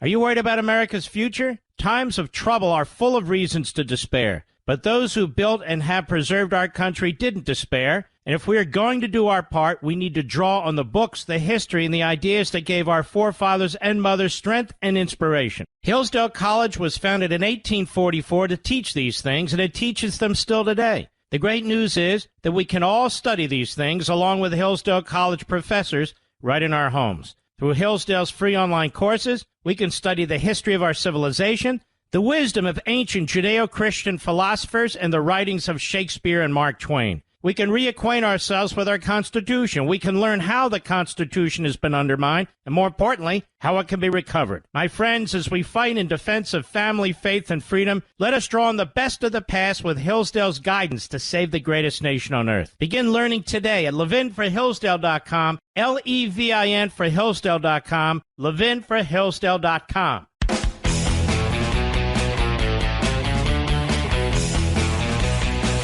You know, Mark Klein's really top of the hill. And he put out a statement over there at ZOA. And he says, on their multiple official and private Facebook sites and media outlets, the PA dictator Mahmoud Abbas, that's Palestinian Authority, his Fatah movement and, quote, all its Fatah elements and leadership, unquote, widely publicized their communique directing every Arab to continue the uprising and raise the level of the confrontation. This communique was prefaced with Quranic verses in an attempt to incite an Islamic holy war against innocent Jews. Abbas and Fatah's communique also called Jews living in Judea and Samaria terrorists, called the democratic Israeli government fascist, and called for demonstrations at international sites. Furthermore, as documented, the day after Arab terrorists shot and murdered an Israeli teenager and wounded 2 other Israeli teenagers, Abbas's Fatah movement widely broadcast a video message urging Arab Jerusalem residents to perpetrate more bloodshed against the Jews. The video quoted from an Arab song, "O self-sacrificing fighter, may your bullet hit their targets." Can you imagine if Israeli Prime Minister Netanyahu set out such a demand to Israeli Jews? Netanyahu would be roundly condemned. If the world is silent about Abbas's provocations, Is there Arab Muslim privilege, or is it just Jew hatred? In addition, senior Hamas official Fatah Hamad tweeted, "People of Jerusalem, we want you to cut off the heads of the Jews with knives. With your hand, cut their artery from here. A knife costs 5 shekels. Buy a knife, sharpen it, put it here, and cut off their heads. It costs just 5 shekels. With those 5 shekels, you will humiliate the Jewish state. You shall find the strongest in enmity towards the believers to be the Jews and the polytheists. The Jews have spread corruption, have acted with arrogance, and their moment of reckoning has come. The moment of their destruction at your hands has arrived." Sounds like Nazis, doesn't it? But again, the world is silent or blames the Jews, victims of Arab violence. Is this Arab-Muslim privilege? And so they also criticize U.S. National Security Advisor Jake Sullivan, who is a slimeball, for misleadingly expressing, quote, serious concerns about planned evictions of Palestinians from their homes in Jerusalem. Now, here are the facts. A little bit more detail. Centuries ago, Jews bought all the land in Sheikh Jarrah area and named the area after Simon Sadiq, Simon the Just. This was a Jewish neighborhood until 1948, even though the Arabs constantly attacked the innocent Jews who legally lived there. But in 1948, Jordan illegally captured the area and banned the Jews from living in this formerly Jewish neighborhood. Jordan gave Arabs leases to these Jewish homes, and the area became an Arab neighborhood living on legally owned Jewish land. In the 1967 Defensive War, Israel recaptured the area, and the Jewish owners legally reclaimed their homes, which were stolen 19 years earlier. The matter went to court, and the court said the Jews were the legal owners. Nevertheless, in an extraordinary concession, it was agreed that the Arabs could remain as lessees if they paid a fair rent to the Jewish owners. Well, the Arabs never paid, and this became a legal issue for half a century. In addition, some Arabs entered the homes as squatters, and leases expired. Finally, a recent court decision stated if the Arabs refused to pay rent or were squatters, or their leases had long ago expired, they could be evicted, just as any renter, squatter, or holdover anywhere in the world who refuses to pay rent for years can be legally evicted. So this legal eviction notice was the phony pretext for the recent violence you're seeing that the Arabs have launched against the Jews and Jerusalem. So that's what's going on. None of this, of course, was explained by even the guy at Fox reporting from the Middle East or anybody else on American television. It's a disgusting disgrace. I mean, you sit home and you listen to this stuff and you say, well, what's going on here with the constant Now you know. Now you know what's going on. I only have a minute. When we return, there's a very, very important story that was done, Just the News, which is an outstanding site founded by John Solomon. They have great reporters here, including my buddy David Brody. And the headline is, D.C. jail treatment of Capitol riot defendants draws bipartisan outrage. Ladies and gentlemen, these people are being abused. Their civil rights are being violated. They're purposely being put in under awful conditions. Now compare that to what went on in New York, in Portland, in Seattle, in Minneapolis, in Philadelphia. Nobody's talking about this, but we shall. As soon as I return, I'll be right back.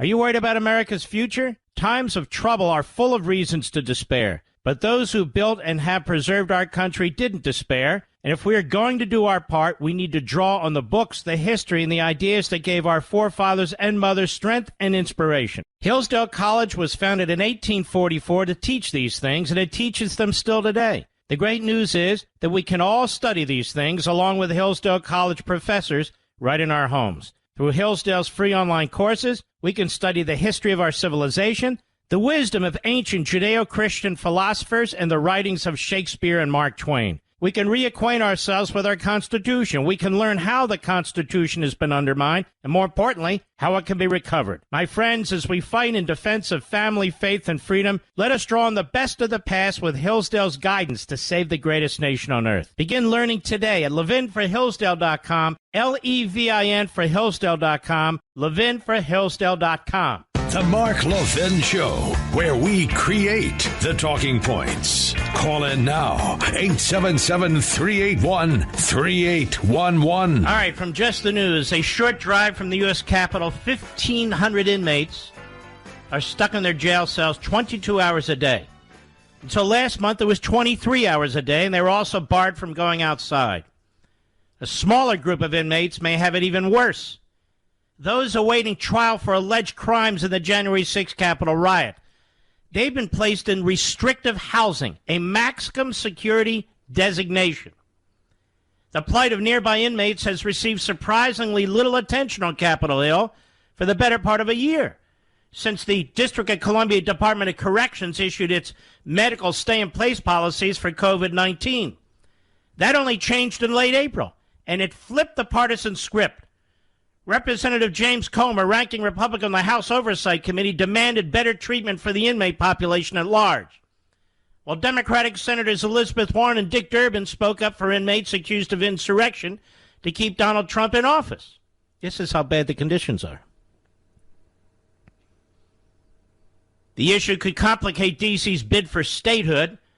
D.C.'s House is not in order, and the solution is not to grant it even more authority through statehood, Comer said. Representative Clay Higgins, Republican Louisiana, also cited the Washington Post report in an April 22 floor speech against D.C. statehood, alleging the city has been essentially torturing inmates for more than a year. That is ultimately a violation of the Eighth Amendment, he said. Is this what we can expect from a D.C. state? The January 6 defendants are being held in pretrial detention on charges ranging from knowingly entering or remaining in restricted grounds without authority to conspiracy, assault, and obstruction of an official proceeding. Oh, my Lord, ladies and gentlemen, what the hell do they think's been going on all over this country, by the way? Asked about December 6 defendants specifically, Congressman Comer's office provided Just the News a statement. He said reports that January 6 defendants who've been charged but not yet convicted of a crime are receiving even harsher treatment. That is, than people who've been convicted of serious crimes, is equally appalling. A Department of Corrections spokesperson did not answer email questions and declined to speak on the record in a phone interview. A lawyer for January 6 defendants told Politico that lawmakers should contact him if they were concerned about the inmates' treatment.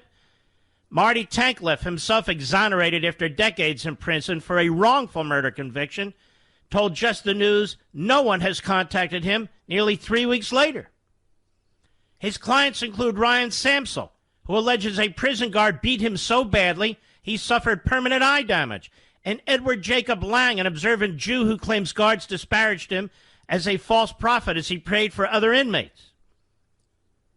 In a March order denying a defendant's removal from restrictive housing, this one really bothers me, U.S. District Judge Royce Lamberth, who I've only known for 40 years, said the D.C. Attorney General had placed all January 6 defendants in such housing, quote, for their own safety and safety of the jail, Politico reported. Solitary confinement is a form of punishment that is cruel and psychologically damaging. Senator Warren told Politico. And she fears the January 6 defendants are being singled out for punishment so they can break them, so they will cooperate with federal prosecutors. Why is it Warren, Elizabeth Warren, who's making these points? Where is everybody? And what is Royce Lamberth doing, for God's sakes? I know him to be a good man. Durbin was surprised to learn about the restrictive housing. It should be a rare exception with a clear justification, to be used in very limited circumstances, he said. Anybody hear McConnell? Liz Cheney? Adam Kinzinger? Anybody hear from those three stooges? Staffer Durbin, who chairs the Senate Judiciary Committee, and Warren, a member of the Senate Democratic leadership, did not respond to queries. Neither did leaders of the House Judiciary and Senate Homeland Security and Government Affairs committees. Eleanor Holmes Norton, the D.C. delegate, she refused to answer. They're all refusing to answer. You want to know why? These people are being abused. Abused.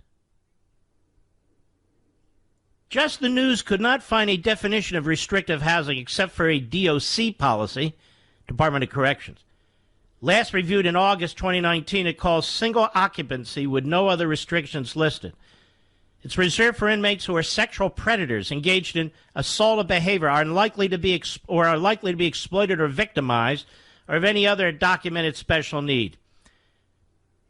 Now, the lawyer who represents some of these defendants, Tankleff, and fellow lawyer Steve Metcalf, who share a New York practice, told Just the News their January 6 clients have been placed in two forms of 23-hour solitary confinement. One is in the box, where inmates are sent for disciplinary infractions, they said. They characterized the other, administrative segregation, as non-punitive in name only. Tankleff said the clients weren't given notice or the opportunity to challenge the designation, which is also unusual. And the lawyers have faced hurdles, starting with actually meeting their clients. A contact visit requires an inmate to quarantine afterward for a minimum of 14 days in a space that includes new inmates. It's not the safest place for staying COVID-free, Metcalf said. Already goes on. Ladies and gentlemen, these people haven't been convicted of a damn thing. Not one of them is charged with a gun violation because they didn't have any weapons. It is obvious to me that the treatment they're now receiving is politically based. I'm not saying that they shouldn't be arraigned and so forth. I'm saying this treatment that I'm reading to you here, the way they're being treated, Elizabeth Warren actually has it right. And they're trying to get them to plead the things they didn't do. That's one of the reasons they put people in conditions like this. But this is the United States of America. This is going on in Washington, D.C. You don't hear a damn thing about it but for this article. No investigative reporters from the New York Slimes, CBS, NBC, ABC. And Washington, D.C. is crawling with reporters. Where's Chuck Todd, that clown? Where's George Stephanopoulos, that fool? Where are any of them? The Department of Corrections has faced scrutiny for strict jail conditions going back to the start of the COVID-19 pandemic, but especially in the past month. D.C. is an outlier among jail systems, even its own backyard, reported the Post. Inmates in Montgomery County get 2.5 hours outside of their cells, 3 hours in Prince George's County. While officials said the 23-hour lockdowns had largely stopped the spread of COVID, Congressman Comer seized on the psychological and physical harms the policy would reportedly cause. You have people who have been hunted down by the FBI all over the country. If they see you in a video and a picture, even if you're not in the building, if you're on the steps of the building, they're taking these people into custody, and we never hear from them. We don't hear from them. Unbelievable.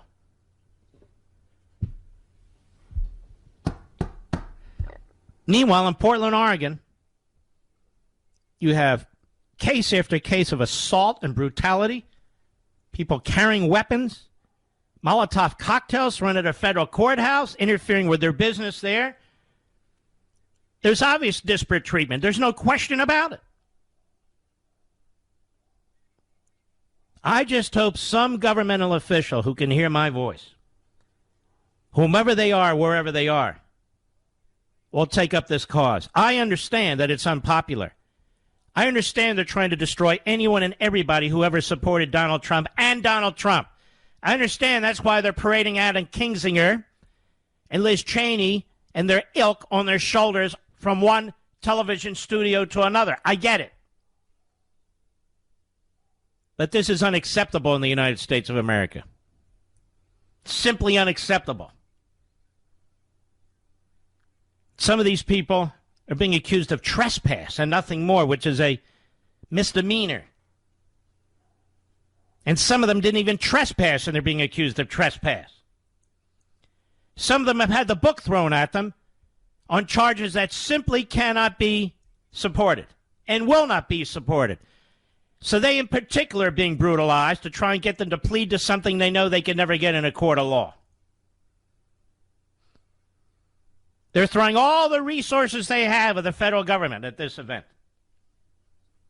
All the resources they have. Meanwhile, federal law enforcement that was trying to take back the courthouse in Portland, they were called stormtroopers by two of the three top Democrats in the House of Representatives. People are literally being beaten to a pulp. Police officers are actually being attacked again, and you hear not a damn thing about their prosecutions and their imprisonments. All you hear about is, white supremacy. I'll be right back.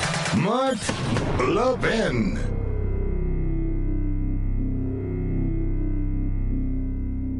Are you worried about America's future? Times of trouble are full of reasons to despair. But those who built and have preserved our country didn't despair. And if we are going to do our part, we need to draw on the books, the history, and the ideas that gave our forefathers and mothers strength and inspiration. Hillsdale College was founded in 1844 to teach these things, and it teaches them still today. The great news is that we can all study these things along with Hillsdale College professors right in our homes. Through Hillsdale's free online courses, we can study the history of our civilization, the wisdom of ancient Judeo-Christian philosophers, and the writings of Shakespeare and Mark Twain. We can reacquaint ourselves with our Constitution. We can learn how the Constitution has been undermined, and more importantly, how it can be recovered. My friends, as we fight in defense of family, faith, and freedom, let us draw on the best of the past with Hillsdale's guidance to save the greatest nation on earth. Begin learning today at levinforhillsdale.com, Levin for Hillsdale.com, levinforhillsdale.com.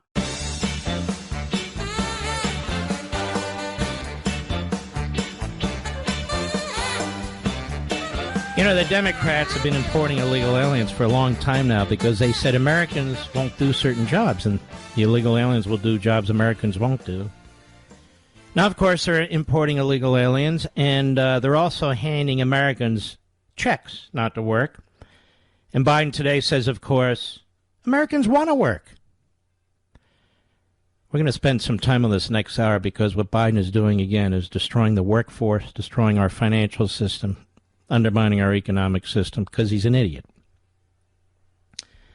Every time someone correctly states that one of these big tech tyrants is censoring conservatives, the media downplay it and act like we're making it up. So what are they saying now that Facebook's quote-unquote independent oversight board upheld a ban on Donald Trump?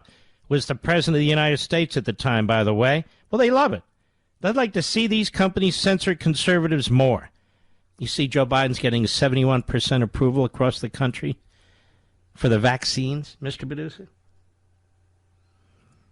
This is what happens when you have a media that lie and you have a president who lies, and they lie together, and there's no counter on these programs. Now, you're seeing something interesting happen in some states, and that is litigation against critical race theory, which we congratulate. But you're also seeing other things take place in some cities, and that is the expansion of critical race theory. So let me just tell you, what we're having here now is a segregated educational system in our public schools. By segregated, I don't even mean by race, segregated by ideology. And I wanted to briefly touch on something that we'll discuss more, certainly, in 2 months or so. Have you ever heard of Herbert Marcuse? We'll be talking about him in the next few months at some length. Herbert Marcuse was an avowed and extreme Marxist. He was born in Germany, and he was part of a group of Marxists. And he could never accept the fact. He could never accept the fact that the Third Reich Nazis succeeded where the Marxists did not. Now, what do I mean by that? He thought there would be this great proletariat uprising with the fall of the democratically elected government.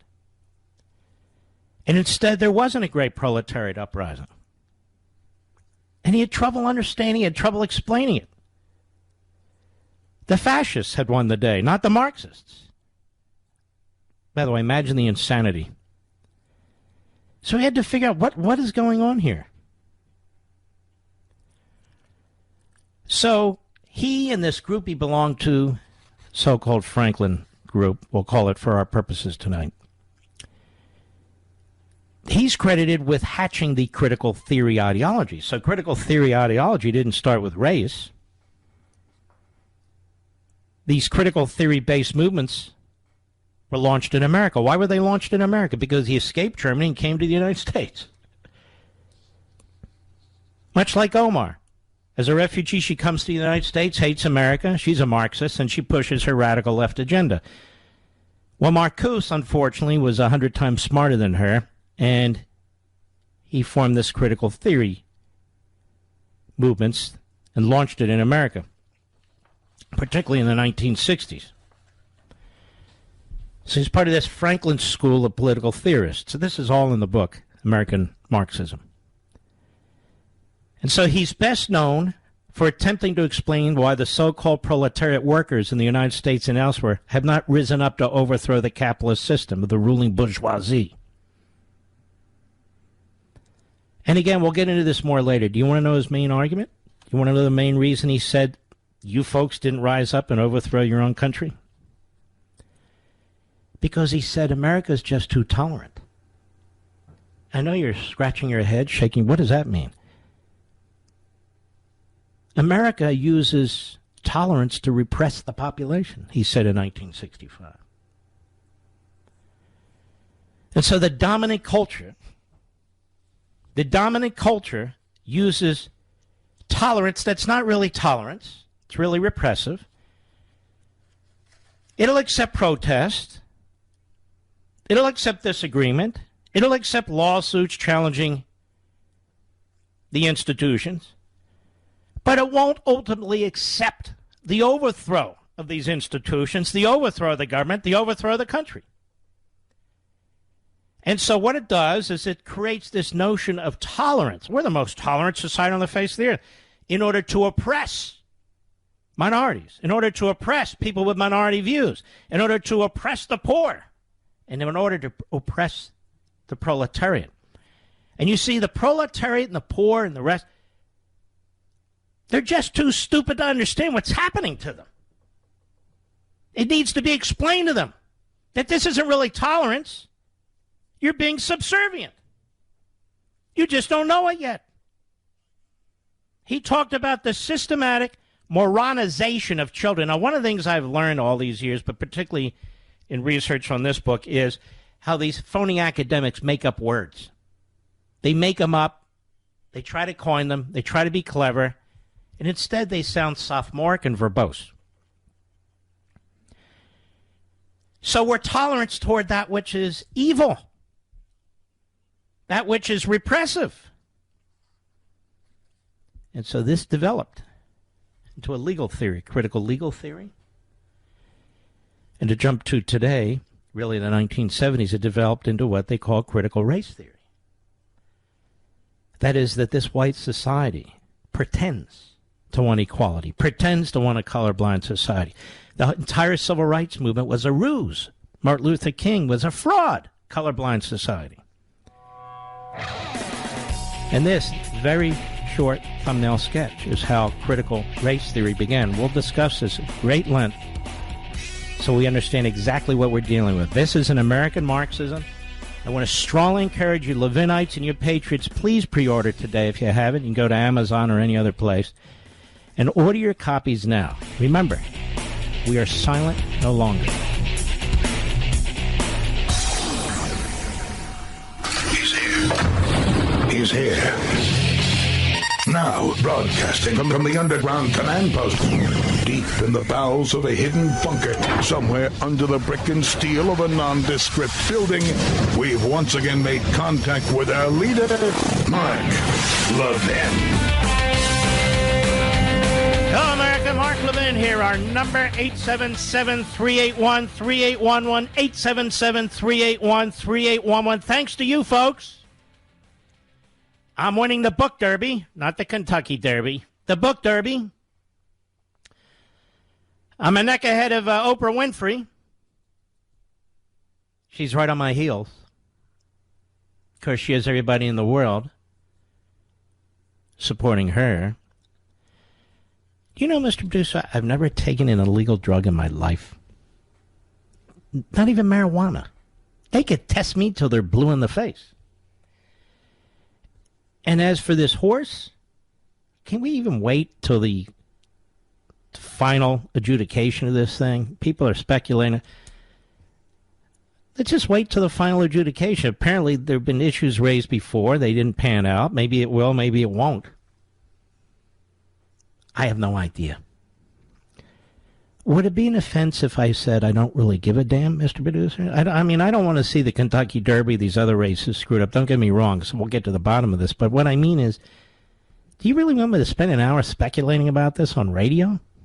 What can I say? What can anybody say? Nothing. Uninformed opinions are not really all that exciting to me. Anyway, I'm going to tell you a little secret, folks. The Internal Revenue Services owes me a crap load of money.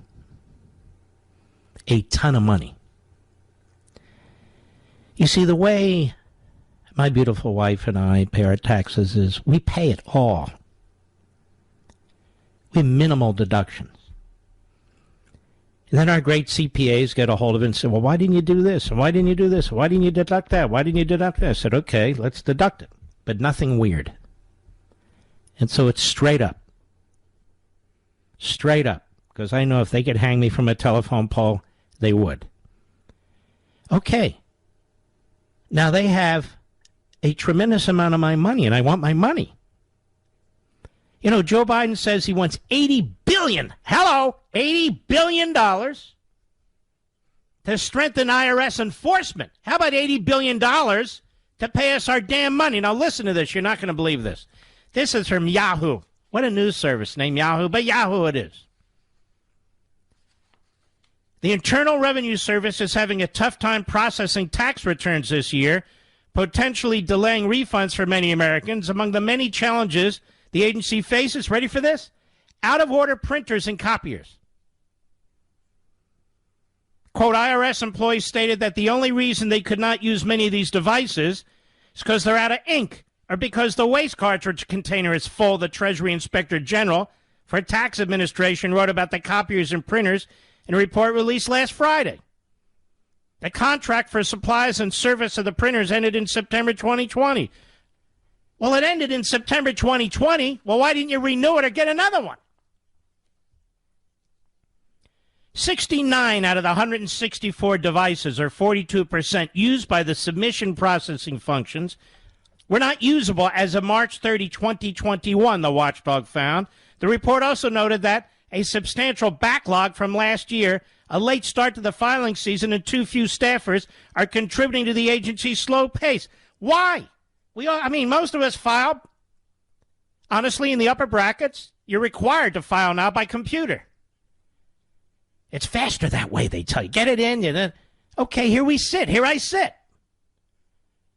As of March 5, 2021, the agency issued 36 million tax refunds, down 32% from the same time last year, when 52.7 million refunds were processed. And it goes on. I won't bore you with this. They want to massively increase taxes. They want to make the system far more confiscatory and complicated than it already is.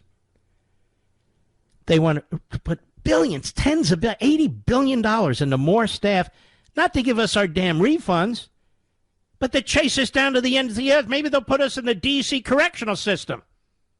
With 23 hours a day, you're stuck in a room in solitary confinement. Maybe that's what they want to do.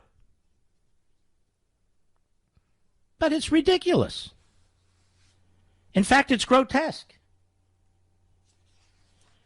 I want to play something for you. They were probably shocked a little bit over there at my favorite cable network.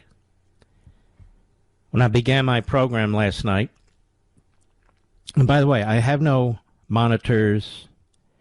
I look down from time to time, not because I'm reading anything. I might write down a word or two, or I might just look down, take my glasses off, because I'm nearsighted.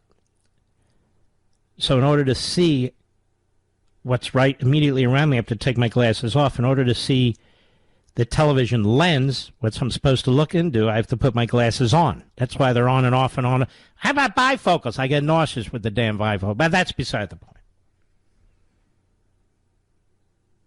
But here was the opening, which has received an enormous amount of attention. Cut 26, go. I've written a new book called American Marxism. Why did I write this book? I don't write books just to write books. I'm not on TV just to be on TV. I'm not on radio just to be on radio. I don't seek glory and I don't seek fame. I'm an activist at heart. Since I was a young teenager, for me it's about this country. It's about liberty. It's about constitutional conservatism. That's why I'm here every Sunday. That's why I do my radio show every day. That's why I do Levin TV, and that's why I write books. We're in an extraordinarily grave and dire situation right now. Every principle and fundamental of the founding of this nation is under assault, and we are losing today. Whether you look at the border, whether you look in our classrooms, the way our cops are treated, the lack of law and order in so many areas in this country, the use of racism, the use of genderism. We're being attacked in 1,000 ways. And so that's why I've written this book, American Marxism. American Marxism, doesn't that sound weird? What does that mean, American Marxism? What it means is very simple. These folks like to name themselves liberals, progressives, social activists, democratic socialists. They're embracing the fundamentals of Marxism, not in every respect, but in enough respects. What have they done? Class warfare. All we hear from Joe Biden is the rich don't pay enough and the poor don't get enough. Where does that kind of class argument come from? Does it come from the founders? No. Does it come from any of the great Enlightenment thinkers? No. Where's it come from? It comes from Karl Marx. What about this argument of oppressed and oppressors? My God, when you look at the United States of America, there's so many victims in this country. Whether it's based on race or genitalia or income, now the environment, the list is so long, it's infinite. I can't even name it. Well, where does all this come from? These movements, these ideologies are spawned from Marxism. And many of them have the same purpose, which is to attack the existing society, to attack the constitutional system, to attack the economic system, and they found a home in the Democrat Party. The Democrat Party's gone over to the dark side, and Joe Biden is over there with them. And we are losing our country, one classroom at a time, one neighborhood at a time, one book at a time. And so that's the purpose of my book, American Marxism. And we're going to discuss that down the road in more detail, because I am, at bottom, an activist. I believe that you can't just sit back and talk about stuff or observe stuff. You've got to do something. And the whole point of American Marxism is to try and galvanize you and the American people who still love this country and rally us to a cause. And I explain the various actions that I think we should take. 12 years or so ago, I wrote a book called Liberty and Tyranny. And it came out almost exactly the same time, coinciding with the rise of the Tea Party movement. Together, we made a difference in this country. And that's exactly what I'm hoping we can do right now. Together, you and I can make a difference in this country and take our country back, not based on race, not because we're white supremacists, no, because we're red-blooded Americans, all of us, regardless of our skin color or anything else.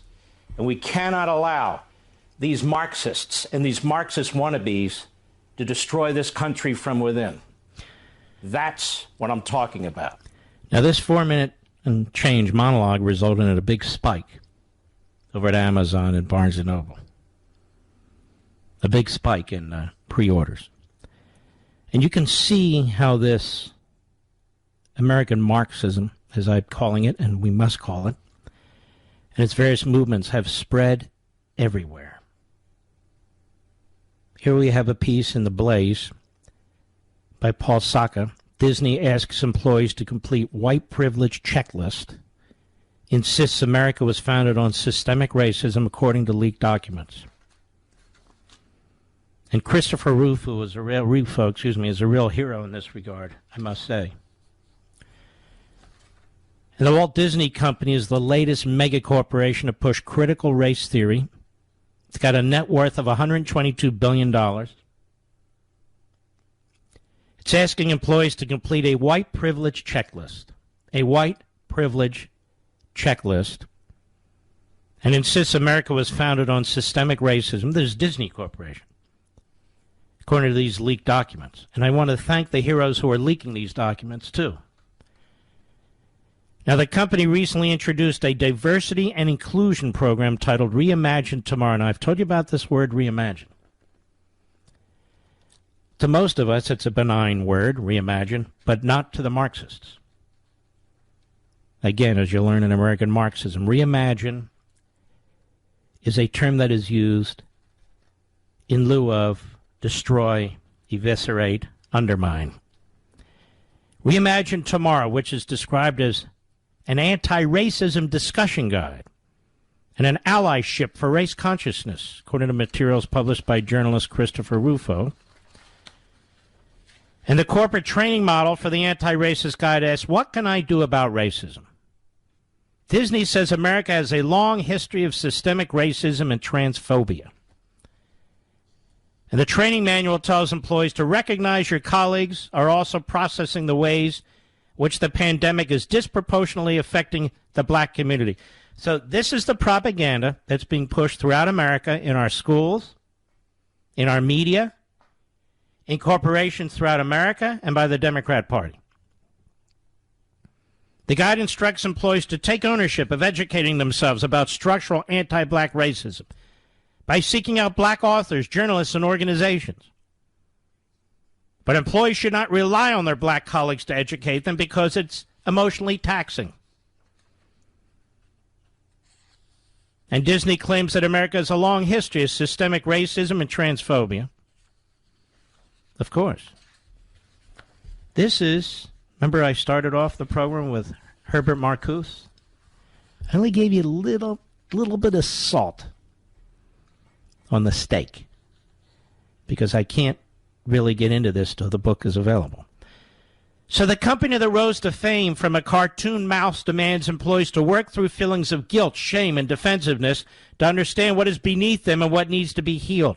And the guide commands non-black employees not to question the debate of black colleagues' lived experience. So you can't question anything. Avoid conflating the black experience with other communities of color, the training manual says. While other people of color are subject to racism, there's a unique history that's led to anti-black racism and the ways in which that shows up. Disney, as Blaze points out, is one of the largest media conglomerates on the planet. It owns ABC, ESPN, Touchstone Pictures, Marvel, Lucasfilm, and Pixar. Prescribes that employees should reject equality and equal treatment, but instead strive for equity. We've talked about this. Where we focus on the equality of the outcome, not the equality of the experience, by taking individual needs and skills into account, and I quote. Now, Christopher Rufo says Disney provides a collection of anti-racist resources, including 75 things white people can do for racial justice, and your kids are not too young to talk about race, and the Black Lives Matter website. White Disney employees are asked to complete a white privilege checklist where people can select privileges such as I am white, I am heterosexual, I am a man, I still identify as the gender I was born in, I've never been raped, I don't rely on public transportation, and I've never been called a terrorist. People are making tens of millions of dollars putting this crap together, publishing it, training, doing seminars. And Disney says employees must pivot from norm of white dominant culture to something different. That's why this book, American Marxism, is important. What do we do about the Disney company or any of these companies? I discussed that at great length in the last chapter. It's not enough for me to come on here and tell you what the Blaze says and what this outstanding journalist, Christopher Rufo, has to say. More must be done. More will be done. I'll be right back. Mark Levin.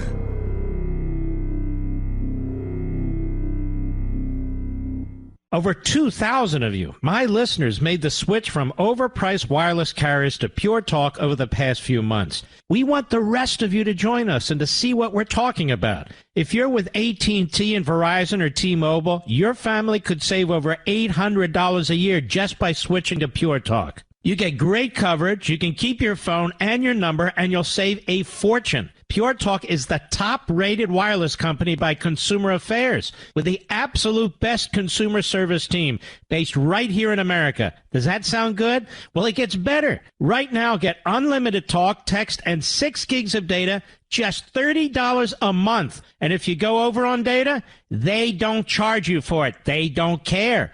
Go to puretalkusa.com and enter promo code Levin Podcast. Again, puretalkusa.com, promo code Levin, Levin Podcast. And when you do, you'll save 50% off your first month. That's puretalkusa.com, promo code Levin Podcast. Pure Talk USA, simply smarter wireless. You know, the second guest last night on my Fox show, Peter Wood, he's a top scholar, he's president of this National Scholars Association.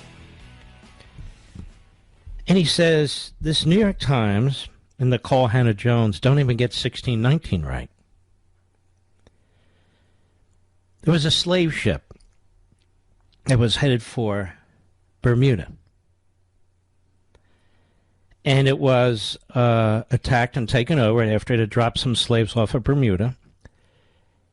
And the slaves were brought to Jamestown. And they were dropped off there. There had previously been no slaves there. In fact, they didn't believe in slavery. So it was a relative handful of slaves, we don't know how many. They were treated as indentured servants, not as slaves. What's the difference, you ask? Well, they were released after a period of time. They had to pay for their food and housing of sorts, you understand. And they were released. There had been slavery in the Americas before. Native Americans enslaving Native Americans. And not just in what we call the United States today, but in all North and South America. And there was slavery after, of course. Nothing started in 1619. Nothing at all. It is a lie from the word go, as he explains in some detail. And there was no mention of 1776 as being a war for slavery anywhere in our history books. Anywhere, anywhere.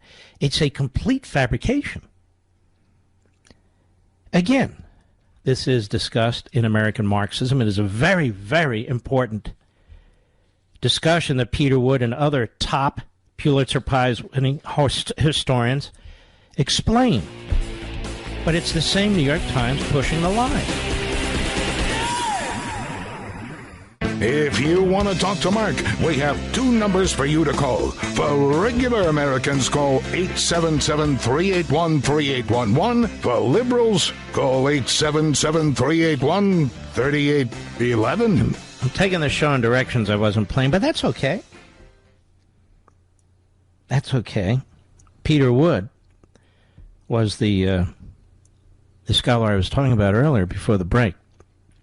who was on the program last night, Life, Liberty, and Levin. I just want you to hear a couple minutes of what he had to say. I thought it was so profound that we're going to move into the swamp, Biden and the rest. So let's start with cut 24. Go. Was the purpose of the revolution in 1776 to enshrine slavery? Because if it was, after all these decades of studying the American Revolution, I must have missed it. How do you respond to that? Well, I respond to it as a something that was just made up pretty much out of thin air. Nicole Hannah-Jones, the lead writer for the 1619 Project, contributed the first substantial essay to the 100-page magazine supplement where the Times launched it. And in it, she made a number of claims that I think just have to be seen as preposterous.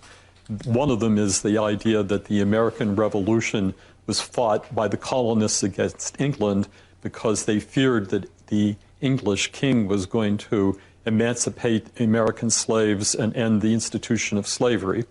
Now, there just is nothing behind that. We know why the American Revolution was fought. If nothing else, we have this handy document called the Declaration of Independence, in which Thomas Jefferson laid out about 20-some reasons why the colonists should rebel. It didn't occur to him that they should rebel because there was a fear that English were going to end slavery. Why didn't they fear that? Well, they didn't fear it because it was never a prospect. The English had indeed emancipated slaves in England in something called the Somerset Decision a few years earlier, but no one believed that the emancipation of slaves was something that was going to be visited on the colonies. Why not? Because the slave trade was a major British enterprise. They were profiting immensely from taking slaves to the Caribbean. The only complaint that North Americans had about the English slave trade was that the English were bringing too many slaves to the New World. But in any case, slavery was not a factor. Let me stop there. And one of the reasons you'll find in your Constitution that there's a date, 1820, in there, which prevents the importation of any more new slaves, is because not only Britain but other countries, but Britain in particular, were bringing enormous numbers of African slaves to America. So they abolished it for themselves, but they were making a fortune transporting slaves, buying them and transporting them into the Caribbean and other places and to the New World. And so that's one of the reasons you see in the Constitution there is a drop-dead date that says no more. Go ahead. Revolution. To some extent, it could be a factor, but in the opposite direction, in that the abolition movement had already gained fervent adherence in New England and other parts of the colonies, so that the imposition of British law was now getting in the way of that pursuit of freedom, which was the fundamental purpose of the American Revolution. Freedom of conscience, freedom of political self-identity. The New World was seeking a way to emancipate itself from England. It was not seeking further ways to enslave or to mistreat people of African origin. And then one more clip with Professor Peter Wood. Go ahead. You mentioned a moment ago that this is in our schools, and I should add that what happened was that when the New York Times launched the 1619 Project, it partnered with the Pulitzer Center, and the Pulitzer Center on the last page of the New York Times' bombshell release of this report declared that it had already signed up major school districts and teachers around the country. It went on to say that this was going to be turned into a curriculum suitable with variations from every level of school, from first grade through high school. And so it has become. It has been heavily marketed to teachers and to school districts, and some, like the Buffalo School District, the Chicago School District, have jumped right in and said, this is how we're now going to tell American history. Now, note that this is not just adding something to the way we teach history. It's meant to replace something. This is not telling the American history as we know it, as the pursuit of independence and liberty and equality. This is telling the history of America entirely through the lens of racial oppression. So the claims are made in this report that American prosperity, every bit of it is founded on the slave trade and the plantation system. Every bit of our prosperity as a nation that has free markets and some form of capitalism derives from plantation slavery. Every bit of the freedom that has been won through emancipation, through the civil rights movement, was a black-only enterprise. Whites had no part of that. They're simply part of the systemic oppression. Abraham Lincoln is treated as someone whose motive in the Civil War was not the emancipation of the slaves, but rather the idea that America should be a place where the whites and blacks should be kept separate, and he entertained the idea of even exiling the ex-slaves to some colony abroad. Nicole Hannah-Jones and her partners in this enterprise are telling a story that is factually untrue. Anyone who does real American history knows that, and many of those have come forward to complain that the Times has been manhandling history. It is a strange thing that a newspaper, of all things, would think that it has the intellectual authority to wipe away American history and replace it with something that's brand new. The brand new thing that it was creating is not the product of scholarship or historians. 8 of the 10 major essays in the Times product were the creation of journalists and people who were not historians at all. It proceeds without footnotes, without any recognition of the history that was told before those. And ladies and gentlemen, this is typical of critical race theory because it's not scholarship. It's not based on scholarship. One of the things critical race theory emphasizes is that it's about storytelling, everybody's personal experiences, the experience of their parents or their grandparents. It's not based on actual history. And yet it intends to substitute actual history with propaganda. This is what your children are confronting now. This has been going on in colleges and universities. This is what's taking place in corporations, from Disney to Coca-Cola and well beyond.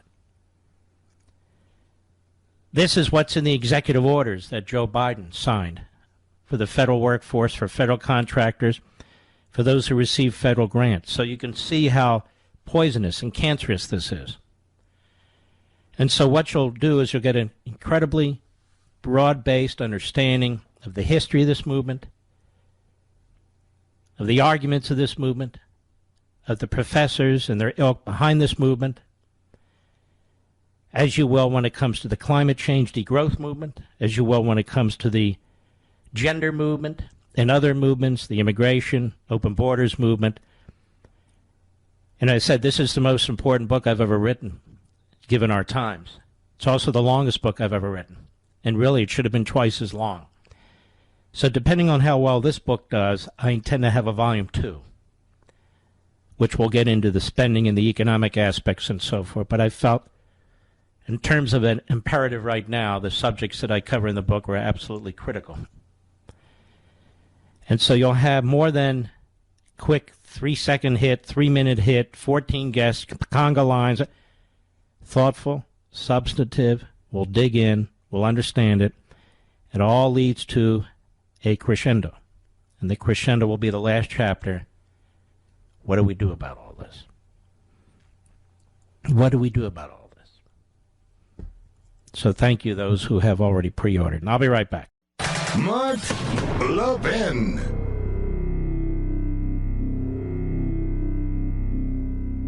Over 2,000 of you, my listeners, made the switch from overpriced wireless carriers to Pure Talk over the past few months. We want the rest of you to join us and to see what we're talking about. If you're with AT&T and Verizon or T-Mobile, your family could save over $800 a year just by switching to Pure Talk. You get great coverage, you can keep your phone and your number, and you'll save a fortune. Pure Talk is the top-rated wireless company by Consumer Affairs with the absolute best consumer service team based right here in America. Does that sound good? Well, it gets better. Right now, get unlimited talk, text, and 6 gigs of data, just $30 a month. And if you go over on data, they don't charge you for it. They don't care. Go to puretalkusa.com and enter promo code Levin Podcast. Again, puretalkusa.com, promo code Levin, Levin Podcast. And when you do, you'll save 50% off your first month. That's puretalkusa.com, promo code Levin Podcast. Pure Talk USA, simply smarter wireless.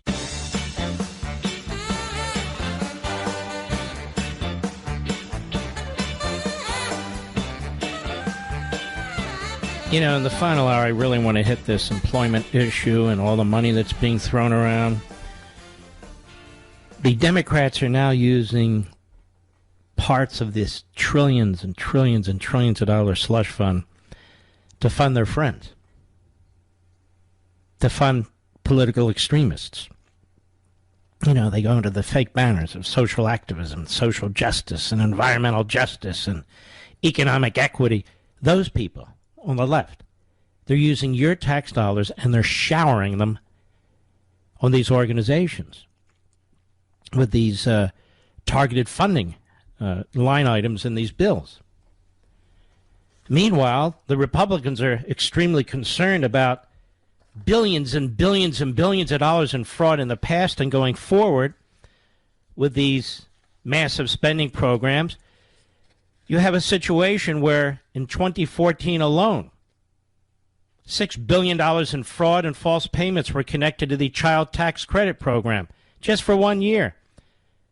And over a course of many years, billions have gone to illegal immigrants. 2012, the Treasury report, Inspector General said illegal immigrants had received billions of dollars in tax credits for children who don't live in the United States. None of this is discussed. You got to go to Just the News or the Fox site or Post Millennial. Some of these, none of this is seriously discussed outside of our world. They don't care. They just don't care. So I want to get into some of this too as time goes on. I'm anxious to get into this, so I'm going to get into it now. Joe Biden. Hey, look. We've got more jobs that could be filled, more people looking for jobs we don't have. We got all kinds of weird stuff going on. The price of gasoline up, the price of food up, the price of housing up, lumber, metal, everything up. My economic plan is working. It's working. And what's his plan? What kind of a plan is it? Spending more money than mankind has? That's your plan? Cut one, go. Because of the American Rescue Plan, forecasters are projecting we'll see the fastest economic growth in nearly 40 years in the months to come. We're moving in the right direction. So let's be clear. Our economic plan is working. I never said, and no serious analyst ever suggested, that climbing out of the deep, deep hole our economy was in would be simple, easy. But it has been simple, you simpleton. All you did was ram through like some kind of a fascist the kind of deficit spending this nation has never seen, no nation has ever seen.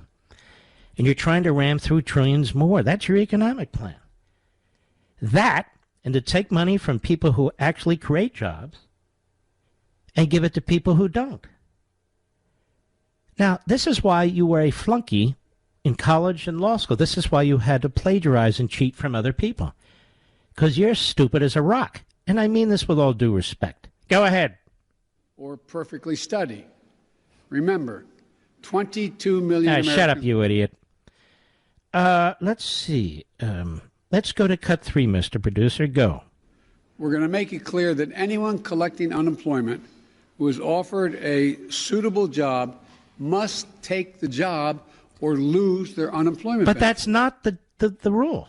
That's not the law. You removed that law. That was a law that was put in place way back under Reagan.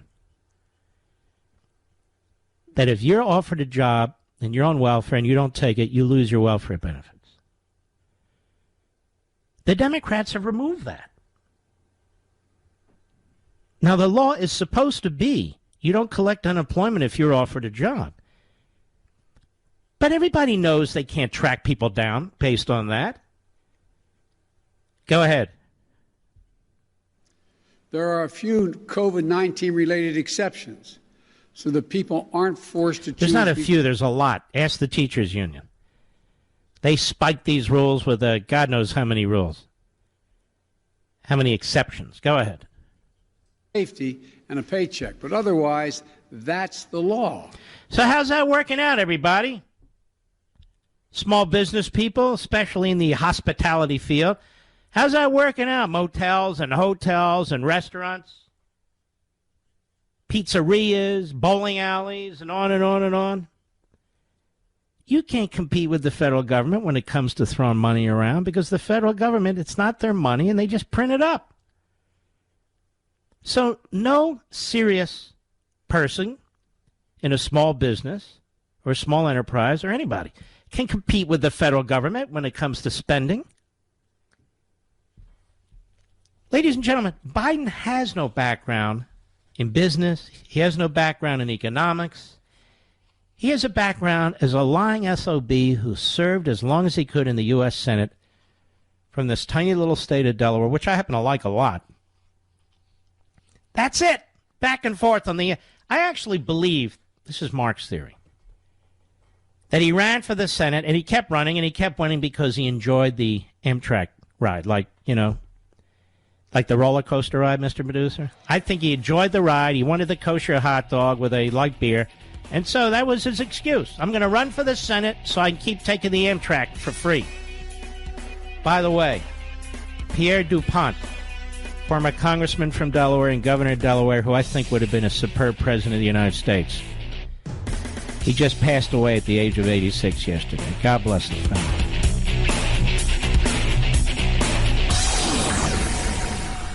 Ladies and gentlemen, this final hour of the podcast is sponsored exclusively by AMAC, the Association of Mature American Citizens. Now over 2 million conservative members strong, AMAC believes in and stands up for the values that we care about: faith, family, and freedom. Thank you for listening, and please support AMAC. And you can become a member at amac.us/join. He's here. He's here. Now, broadcasting from the underground command post, deep in the bowels of a hidden bunker, somewhere under the brick and steel of a nondescript building, we've once again made contact with our leader, Mark Levin. Hello, America. Mark Levin here. Our number, 877-381-3811, 877-381-3811. What we're going to do is something a little unique. We're going right to Gary, Orange, California, XM satellite. He can provide us with some interesting information. Gary, how are you, sir? I am fine, Mark. Thank you for taking my call, and I appreciate the work that you're doing. I really do. Thank you. What were you going to say? My experience with Herbert Marcuse was at UCSD down in San Diego my freshman year in college. I took a class on human transformation. That's when I was exposed to critical race theory, one-dimensional man. And it was starting then, and it was unreal. 1960s, 69. 1968, 69. He turned that campus upside down. And there were riots and protests. You got Angela Davis in the UC system. I ended up leaving the school because I was paying for my own education and came up to UCI, graduated there. But I was exposed to critical race theory. And right now, in my own church denomination, I'm pushing back on this whole notion of critical race theory because my denomination has bought into it. And it's interesting, the pushback I'm getting there. And this is what I want the folks to understand. And when we're done, they're going to understand. They're going to get my own... You know, my wife said, you ought to teach in one of these schools. I said, what school would have me? Seriously. But that's what I try and do here. And we're going to teach a lot about him and others. And you're exactly right. I mean, the whole New Left movement was his brainchild. And that's what you experienced in 1969. You're talking about Angela Davis and so forth. And he helped hatch this. And there are people who've taken the baton from him, and they've run Harvard Law School, Stanford Law School. and these other places, and then they're tenured in these positions because faculty tend to pick faculty they agree with.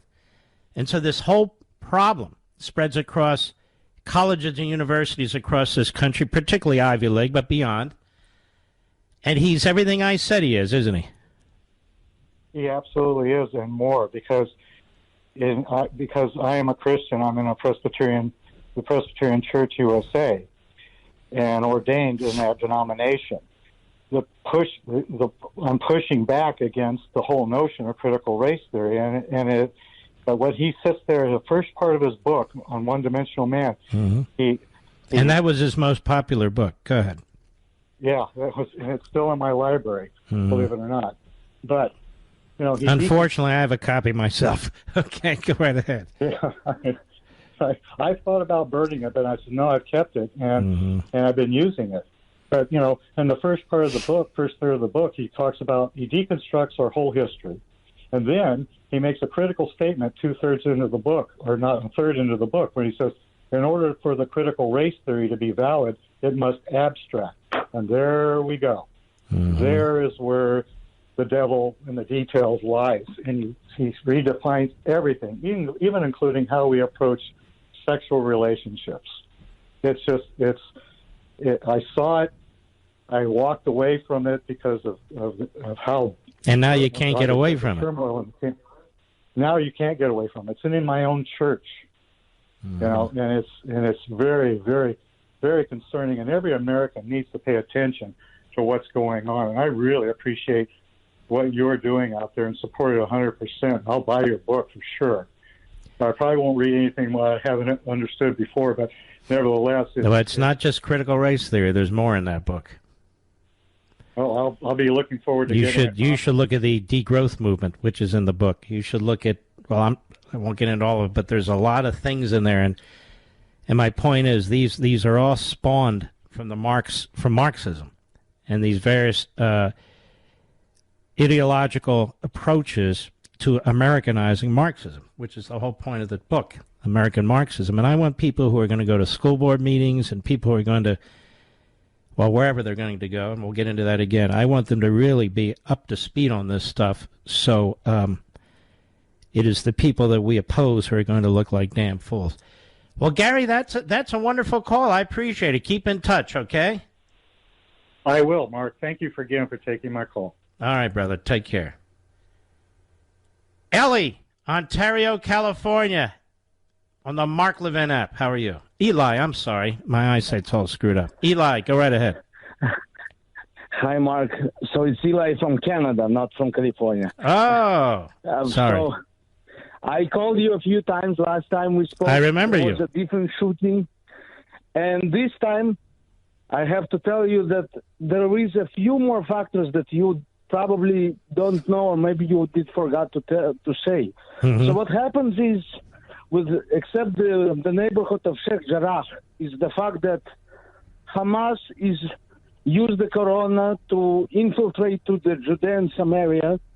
They hate the PLO, and since Abu Mazen he knows he's going to lose the elections, he actually postponed it. According to few polls that they have, his PLO is about 17% and Hamas is 37%. So obviously they always use the Al-Aqsa Mosque as a factor.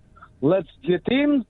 And now, even as I was waiting to get to talk to you, there were missiles flying in Israel again. Except this time they are flying to Jerusalem and most of the country. Well, the Israeli Air Force is going to have to pound the Gaza Strip then. There's no question about that. And your point is that Abbas, who's a phony, they try to portray him in the Western press as some kind of a moderate vis-a-vis Hamas. He's a terrorist. He's always been a terrorist. But he has to really ratchet up his game, you're saying, because of Hamas. I don't really care why, to be honest with you. It's got to be put down. And it's going to be put down at some point because Netanyahu's the prime minister. I'm very concerned that if they succeed in toppling him, which looks like they will, you're going to have people in charge who are of the leftist mindset. Even this Naftali Bennett ran to the right of Netanyahu, but it's turned out he's a saboteur, and he's very inexperienced. And this is the wrong time for it. And then you listen to the spokesman at the Department of State of the United States. He's basically saying, both sides need to do this and both sides need to do that. No, both sides are not shooting missiles. Israel's not shooting missiles into cities and towns. It's trying to defend itself. All right. Now, Eli, you said your sister lives in Gaza. Is that correct? Is that what that says here? No way. No. She lives near Gaza. Near Gaza. Okay. Jewish kibbutz.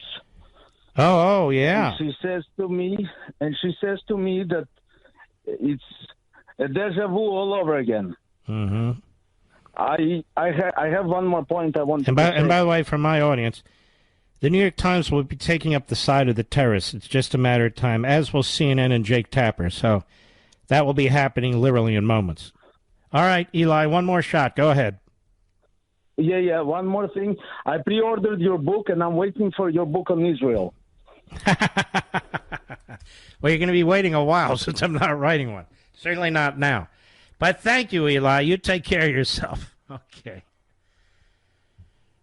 Oh, boy. The thing is, I actually write my books, and also it's a lot of work. James, Brasstown, North Carolina, the great WJRB. Go. Yes, sir. I'd like to say that I really appreciate you and all your books. I've read all of them. Thank you. I appreciate all you do, and it reminds me of what they said during the signing of the Declaration of Independence, that we'll hang together, because I believe that we are both fighting a war of independence for our country. Mm-hmm. My whole point, and what I told the call screener, was it was a joke against the way that Marxism think, is that I drill wells for a living. Mm-hmm. And if the government would make a deal with me, I'll drill wells for a living for free. If I can go and buy oil, buy gas, buy food for my family. Mm-hmm. But the government has corrupted our whole system, and it is not a capitalist system. It is a crony capitalist system. In many ways. It's become that in many ways. To the farm and all that stuff. And we have lost, like you've said so many times, I don't know how many times that you have said, constitutional conservatism. Mm-hmm. That is what keeps us free. That is what makes our nation the greatest nation on the face of the earth, mm-hmm. in my opinion. Well said. Now, what's happening in your oil fields? You still drilling I away? Drill water wells. What's that? I drill water wells. Okay. I drill wells for water for individual homes. Mm-hmm. But it's getting to the point that you can't get oil, you can't get water, and when it comes to the point that, we can't buy fuel to run our equipment, I'm unemployed. Mm-hmm. But I will not draw unemployment. I will not draw welfare, because I'm 29 years old, but I have pride in myself, mm-hmm. and I have pride in my country, and I will not bleed. I have 2 children, and someday I hope to have grandkids. I will not bleed them dry to feed my mouth. You're 29 years old, and you have great wisdom, my friend, and I want to thank you for your call. Let's see. Let us go to Dave. I'm not familiar with this town in Florida. Dania, Florida? Is that what it's called? Dave? No, it's Dania. Dania, I'm sorry. Dania, Florida. Fort Lauderdale. Okay, Yeah. I apologize. Yeah, Go right ahead. I was filling in my travel and stuff like that for next year. Mm-hmm. I'm only a few years behind on my taxes, but that's because they keep on doing things that are unconstitutional. You're a few years behind? You might be a few years behind bars if you keep it up. Nah, I'll come up to speed and then. All right, thanks for your call. I can't. I cut him off for his own sake. You understand what I mean, Mr. Producer? Just for his own sake. Where's Sebastian from? I'm sorry. Oh, let's go to Gabe. Lakewood, New Jersey, the great WABC. Gabe, how are you? Mark, how are you? All right, thank you. Okay, I love listening to you. I'm 24 years old. I've been listening to you for over a year now, and I've learned so much from you, so thank you so much for that. Thank you, Gabe. Okay, so my point that I wanted to make is I know that there's a lot of tension right now going on in the Middle East, and I guess my point is that one of the biggest criticisms against the Trump administration from, before he was even running for president was, hey, his temperament is so bad, and, how is he going to deal with the Middle East, and, his tweets and blah, blah, blah. And then, you have Joe Biden in office. The guy's been a bureaucrat for years. Like, they have zero control of what's going on in the Middle East. They have zero control of what's going on, in China with the Taiwan situation. Let me just slow you down. I don't think any of this would be going on in the Middle East if Trump were president, quite frankly. Because the Palestinians knew that they wouldn't have an appeaser, an apologist on their behalf like they do with Biden. That's what I think. I think Trump would have told Netanyahu, do whatever the hell you need to do to put it down. Absolutely, and I just find it so funny how the Democrats always everything's politically correct and everything is suit and tie kind of thing, and Trump goes in there and he was our best foreign policy president, at least during my lifetime, and we have this idiot in office now. Absolutely no question about it. All right, my friend, appreciate your call. We'll be right back. Mark Levin.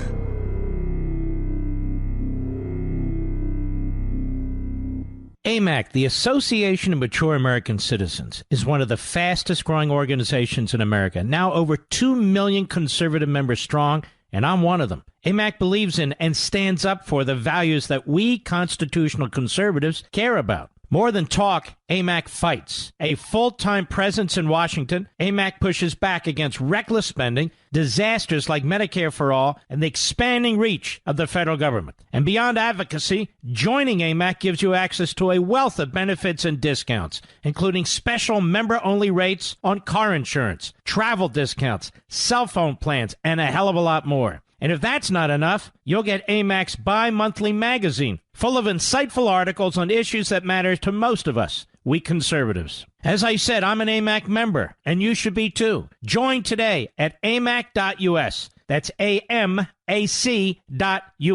Stop supporting the liberal agenda that the other 50-plus organization has been pushing for. Join AMAC instead. AMAC.us.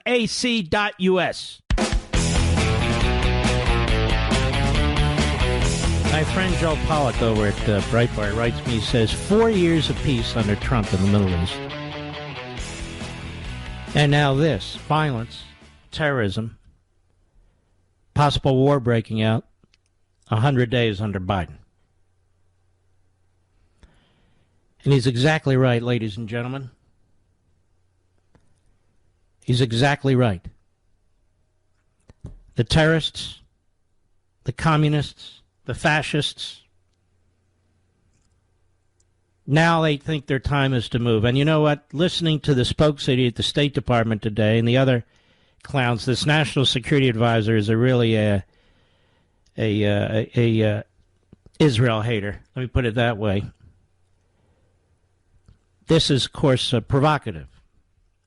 And they know that if Israel wants to strike back and defend itself, it's going to have to be unshackled from the United States. So Israel has to defend itself but look over its shoulder. That wasn't the case under Donald Trump. So the Palestinian terrorists did not conduct themselves this way. China sees exactly the same thing. I guarantee you, and this is a sad guarantee, I guarantee you that if China's going to strike Taiwan, they're going to do it while Biden's president. And while that idiot is the defense secretary. Putin's thugs are attacking us. There's a cyber war going on against us. Even though Russia's on the decline, they have poured an enormous amount of money into their technology. Russia's not communist China. They've actually developed some technology. Of course, they steal ours too. But they have quite advanced cyber technology. and they've been using it. And they just used it through their surrogates to take out the oil pipeline in eastern part of that affects the eastern part of the United States, 45% of it. Now, luckily, the people who run that pipeline took measures to try and protect it, which ultimately they protected most of it, but that was not a given. So we're effectively at war with Russia, cyber war. Now, the neoliberals and the Russophiles will deny that. They'll want you to believe that it's America's fault. They're very much like the hard left. They're a strange group. That it's America's fault. America's running around looking for fights. No, I don't think so. China's a serious danger. Putin's a big problem now. Now you see what's going on in the Middle East. Trump had a fantastic foreign policy. I don't know what the hell's wrong with Liz Cheney. Had a fantastic foreign policy. It was much like Reagan's foreign policy in the sense that it was peace through strength, build up the United States military, and to the extent possible, use your economic power to great effect. And that is what Trump did. And he did it with Russia, he did it with China, and he was crushing Iran. He also did it with the Palestinian terrorists. So what does Biden do? Biden can't give the Islamo-Nazi regime in Tehran enough money fast enough, can't lift the sanctions fast enough. He can't give enough money to the Palestinian terrorists and recognition to the Palestinian terrorists. He's not just an appeaser, he's a complete sellout. He attacks the Republicans and Trump. He attacks our business people. He attacks our laborers in the oil patch and on assembly lines and steel mills far worse than he attacks any of our enemies. Biden does. More when I return.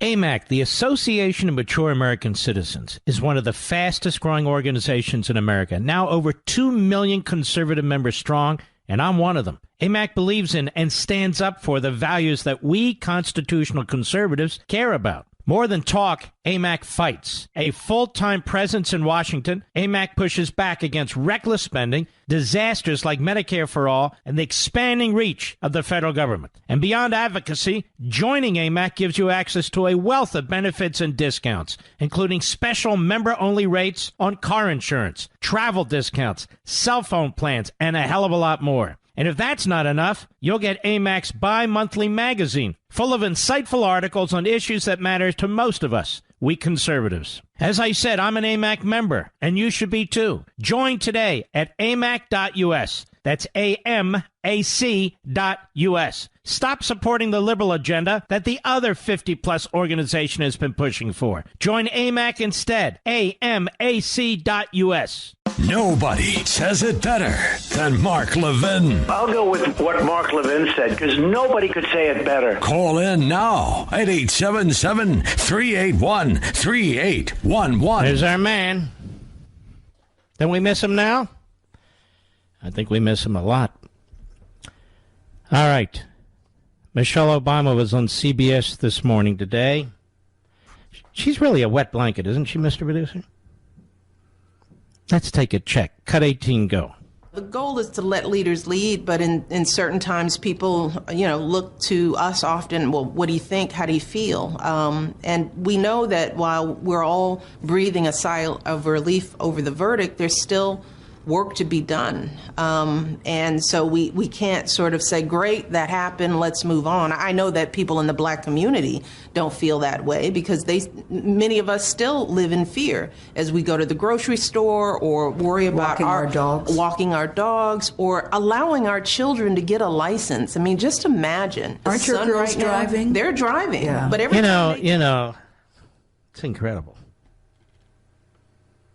This is truly incredible, the way they're painting a picture of America. It's really disgusting and outrageous. And it's dishonest. You know where I would be afraid to step out if I were her children? The south side of Chicago. Watts, North Philadelphia. I grew up near North Philadelphia. These are the most dangerous areas in the country, and they're particularly dangerous for African Americans.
These and other areas are where the great slaughter in America is taking place. Why does she talk like this? Why doesn't she try and contribute to the strength of the country? Why doesn't she actually go out there and do something that is beneficial to the country, like trying to address these really hard issues? Popping on TV and just trashing the country left and right. She's worth millions and millions and millions of dollars. And for the life of me, I don't know why. Other than being First Lady, what the hell did she ever do? She writes an autobiography. Obviously with help. That's how most authors do it, except this one. But nonetheless. And sells millions and millions of copies of an autobiography. I mean, there's a lot of this this praise and this glory mentality and massive ego, but what exactly has she contributed to the well-being of this country? That she can say such things. To my knowledge, her kids are very well treated. They're very well protected. So is she, so's her husband.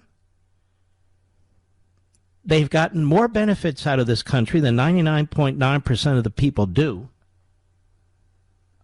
Is it just that she feels she has to be down for the revolution? I mean, it really is shocking to me. Go ahead. Are by themselves, I worry about what assumption is being made by somebody who doesn't know everything about them. The fact that they are good students and polite girls. And you see, she's perpetuating this horrible libel against cops, that cops are stopping African Americans because they're African Americans and so forth. People may feel that way, but that's not what the statistics show. Go ahead. They're playing their music a little loud. Maybe somebody sees the back of their head and makes she is throwing every stereotype she can. Every stereotype she can. She's throwing every stereotype. It's really quite appalling. Go ahead. I, like so many parents of black kids, have to, that the innocent act of getting a license puts fear in our hearts. Oh, come on, will ya? Go ahead. So I think we have to talk about it more, and we have to ask. Oh, we don't talk about it enough, by any means. Michelle Obama's a fraud. I hate to put it that way, but it's true. She's a fraud. She speaks in stereotypes. She speaks in platitudes. She's the last person on earth who can make these comments. I mean, there's other people who've been in situations, maybe they can. She didn't have to fight a hard scrapple life to get to where she is. Her father was part of the Chicago political machine. They came up as a middle-class family. And she got a job as a result of the machine, ultimately. All this talk is really quite destructive, and yet people just love it. They love it. And there they are on network TV, Gayle King, CBS This Morning, pushing it. Pushing it. It's just, it's terrible. And Barack Obama does the same thing. Does the same thing. Do they sound like people who love this country?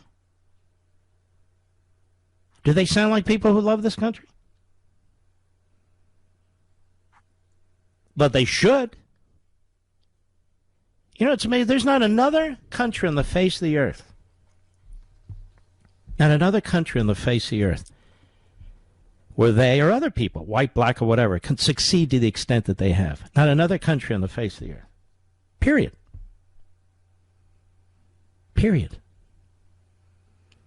Shouldn't they be going out there and saying, look, we're an example of what's possible. We're both college grads. Barack's a law school grad. We worked very hard, and so forth. Shouldn't they be giving hope and inspiring people? Don't they ever pinch themselves and say, look, my God, we were president and first lady of the United States. That is a big deal. Whatever race you are, that is a big deal. Look here. Look at us. And we got a lot of votes from a lot of people who don't share our background and our skin color. They should be the ones out there making that case. But race relations began to really sour under Barack and Michelle Obama. That's when it started. It really went south. Because he's an old community activist bomb thrower. Not literally, but bomb thrower, political bomb thrower. And so was she. And when you start your political career surrounded by domestic terrorists, then that's who you are. Then that's who you are. And a lot of people think he's behind much of what's going on in the Biden administration. And you know what? I wouldn't doubt it. I wouldn't doubt it. American Marxism is the longest book I've ever written. The retail price is $28. You won't pay the retail, you'll get the discount. But I'm saying the retail price is $28. They wanted the price to be $30. I said no. The last one was $28. This one will be $28. Because that's what I believe in. And then by the time the discounting is over, it's much less than that. And you know what else is odd? I'm just telling you how this publishing business works. The more pre-orders there are, the lower the greater the discount eventually becomes. And I want to thank all of you. There's a 38% discount now because of you. I don't know if I'm allowed to say it, but I'm going to say we have 60,000 pre-ordered hardback copies now. And the goal is now 100,000, I told you. Because if we can get 100,000 pre-ordered copies, nobody's going to cancel us. And then they'll know the army of patriots has arrived. That's you. That's you. And you're fantastic. You are absolutely fantastic. And now I see on Amazon.com, the link was just sent to me, American Marxism is #1. Oprah Winfrey fell to number 3. You know what's between us now? Between Oprah Winfrey and your host here, Mr. Producer, you know who? Dr. Seuss. Oh, the Places You'll Go is now leading Oprah Winfrey and right behind me. Thank you again, ladies and gentlemen. I'll be right back. Mark Levin.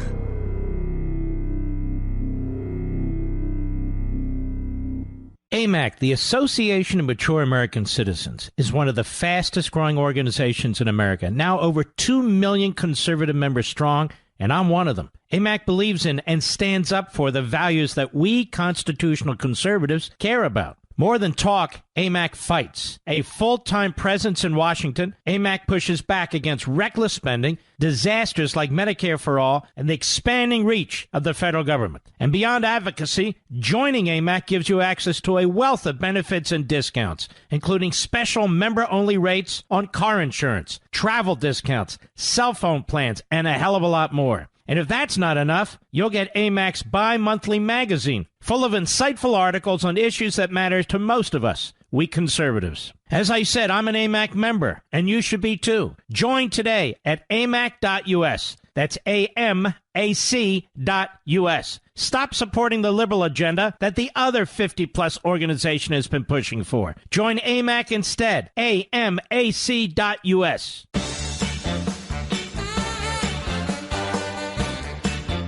Kirk, Ticonderoga, New York, on the Mark Levin app. Kirk, how are you, sir? Good. How are you, Mr. Levin? Mark. All right. I know you like to be called Mark. Yes, sir. Yeah, I've been listening to you. God bless you. I'm going to get that book. It sounds great. Thank you. I gotta say, I'm working in a paper mill over here, and I'm noticing the truck drivers aren't coming in. We're watching gas prices go up. We're seeing some stuff happen, just unbelievable. So I've been blessed with keeping my job here. It's a union job, but I also have my own tile business, so I'm not working with my hands so much. But let's slow down a second. So the trucks are not coming as often as they were before. Oh no, our storage piles are down, and actually, the company, I'm not gonna say the name, Right. has sold to another company, and. But it's a paper mill or a paper manufacturer? Yes, sir. Yep. We got a couple paper machines that make all. And you see the prices going up? Oh yeah, just a ream of paper has jumped up several dollars in the department stores here, and we're hearing about things like packaging in the other countrywide mills, and that stuff just going up phenomenally. And I hear over the CBs as the guys are coming in just complaining about the gas prices and the hurting on their families, and it's unbelievable. Well, we had one guy call in and said he was paying $500 and change, and now he's paying almost $1,000 to fill up his truck.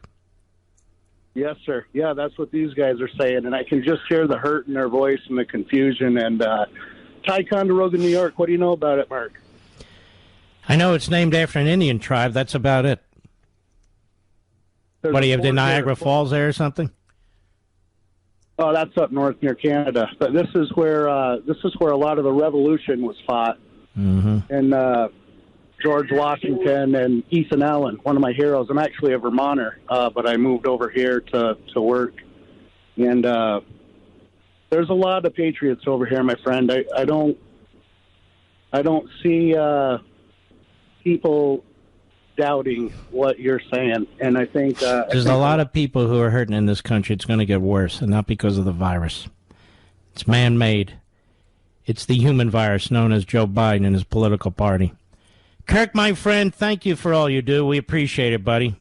God bless you. Joe, Champaign, Illinois, on the Mark Levin app. How are you? Well, how are you, Mark? Okay. Great. Thanks for taking my call. I just wanted to comment on that Michelle Obama clip, and it just made me think, it's just the things she was saying. It's essentially she's like planting like mental seeds in the black community, like the people who will see that and consume that are kind of left leaning and stuff, like the walking dogs, being hunted, like comments like that is it'll kind of get into people's subconscious. And I think it's just intended to exacerbate these, manufactured racial tensions. Like, I just, I don't think this is a racist nation at all. And it's so bizarre that we're living through this. And, one other point I wanted to make about those clips was her kind of mentioning IDs a couple times.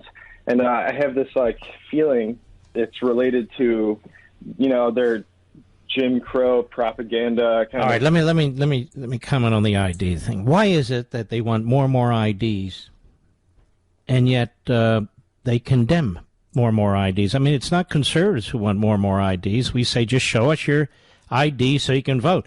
But it's Democrats and leftists who want IDs if you've gotten the vaccination or not. IDs for all kinds of stuff.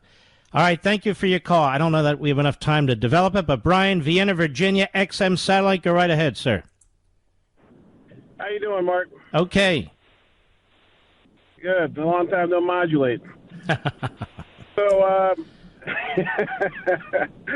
I've called in before. We've had some very spirited conversations. Good. I was actually where we disagree on. I mean, there's a couple of things that we disagree on. One was reparations, but we never had a chance. I want you to pick one because we're going to run out of time. Absolutely. So the one I'm calling in right now is based on Michelle's experience, and it seems like. Well, I don't know if it's her experience. She didn't say it was her experience. Okay, well, let me be more specific. My experience with police officers, being a conservative young black, actually I'm not that young anymore, I just lied on myself. Right. But as being a black man, I can definitely say, being a conservative black man, I have definitely experienced impropriety by the police. Like what? And it is real. Like what? I can say that, okay, well, let me give you an example. So when I was growing up... All right, believe it or not, can we call you back tomorrow, Brian? Sure. Don't hang up. Mr. Call's going to get Brian's number. There's not enough time to develop, and I want Brian to have a shot at this. We salute our armed forces, police officers, firefighters, emergency personnel, all you wonderful people. Let's all go to Amazon and check it out. What do you say? Have a wonderful night. God bless you all.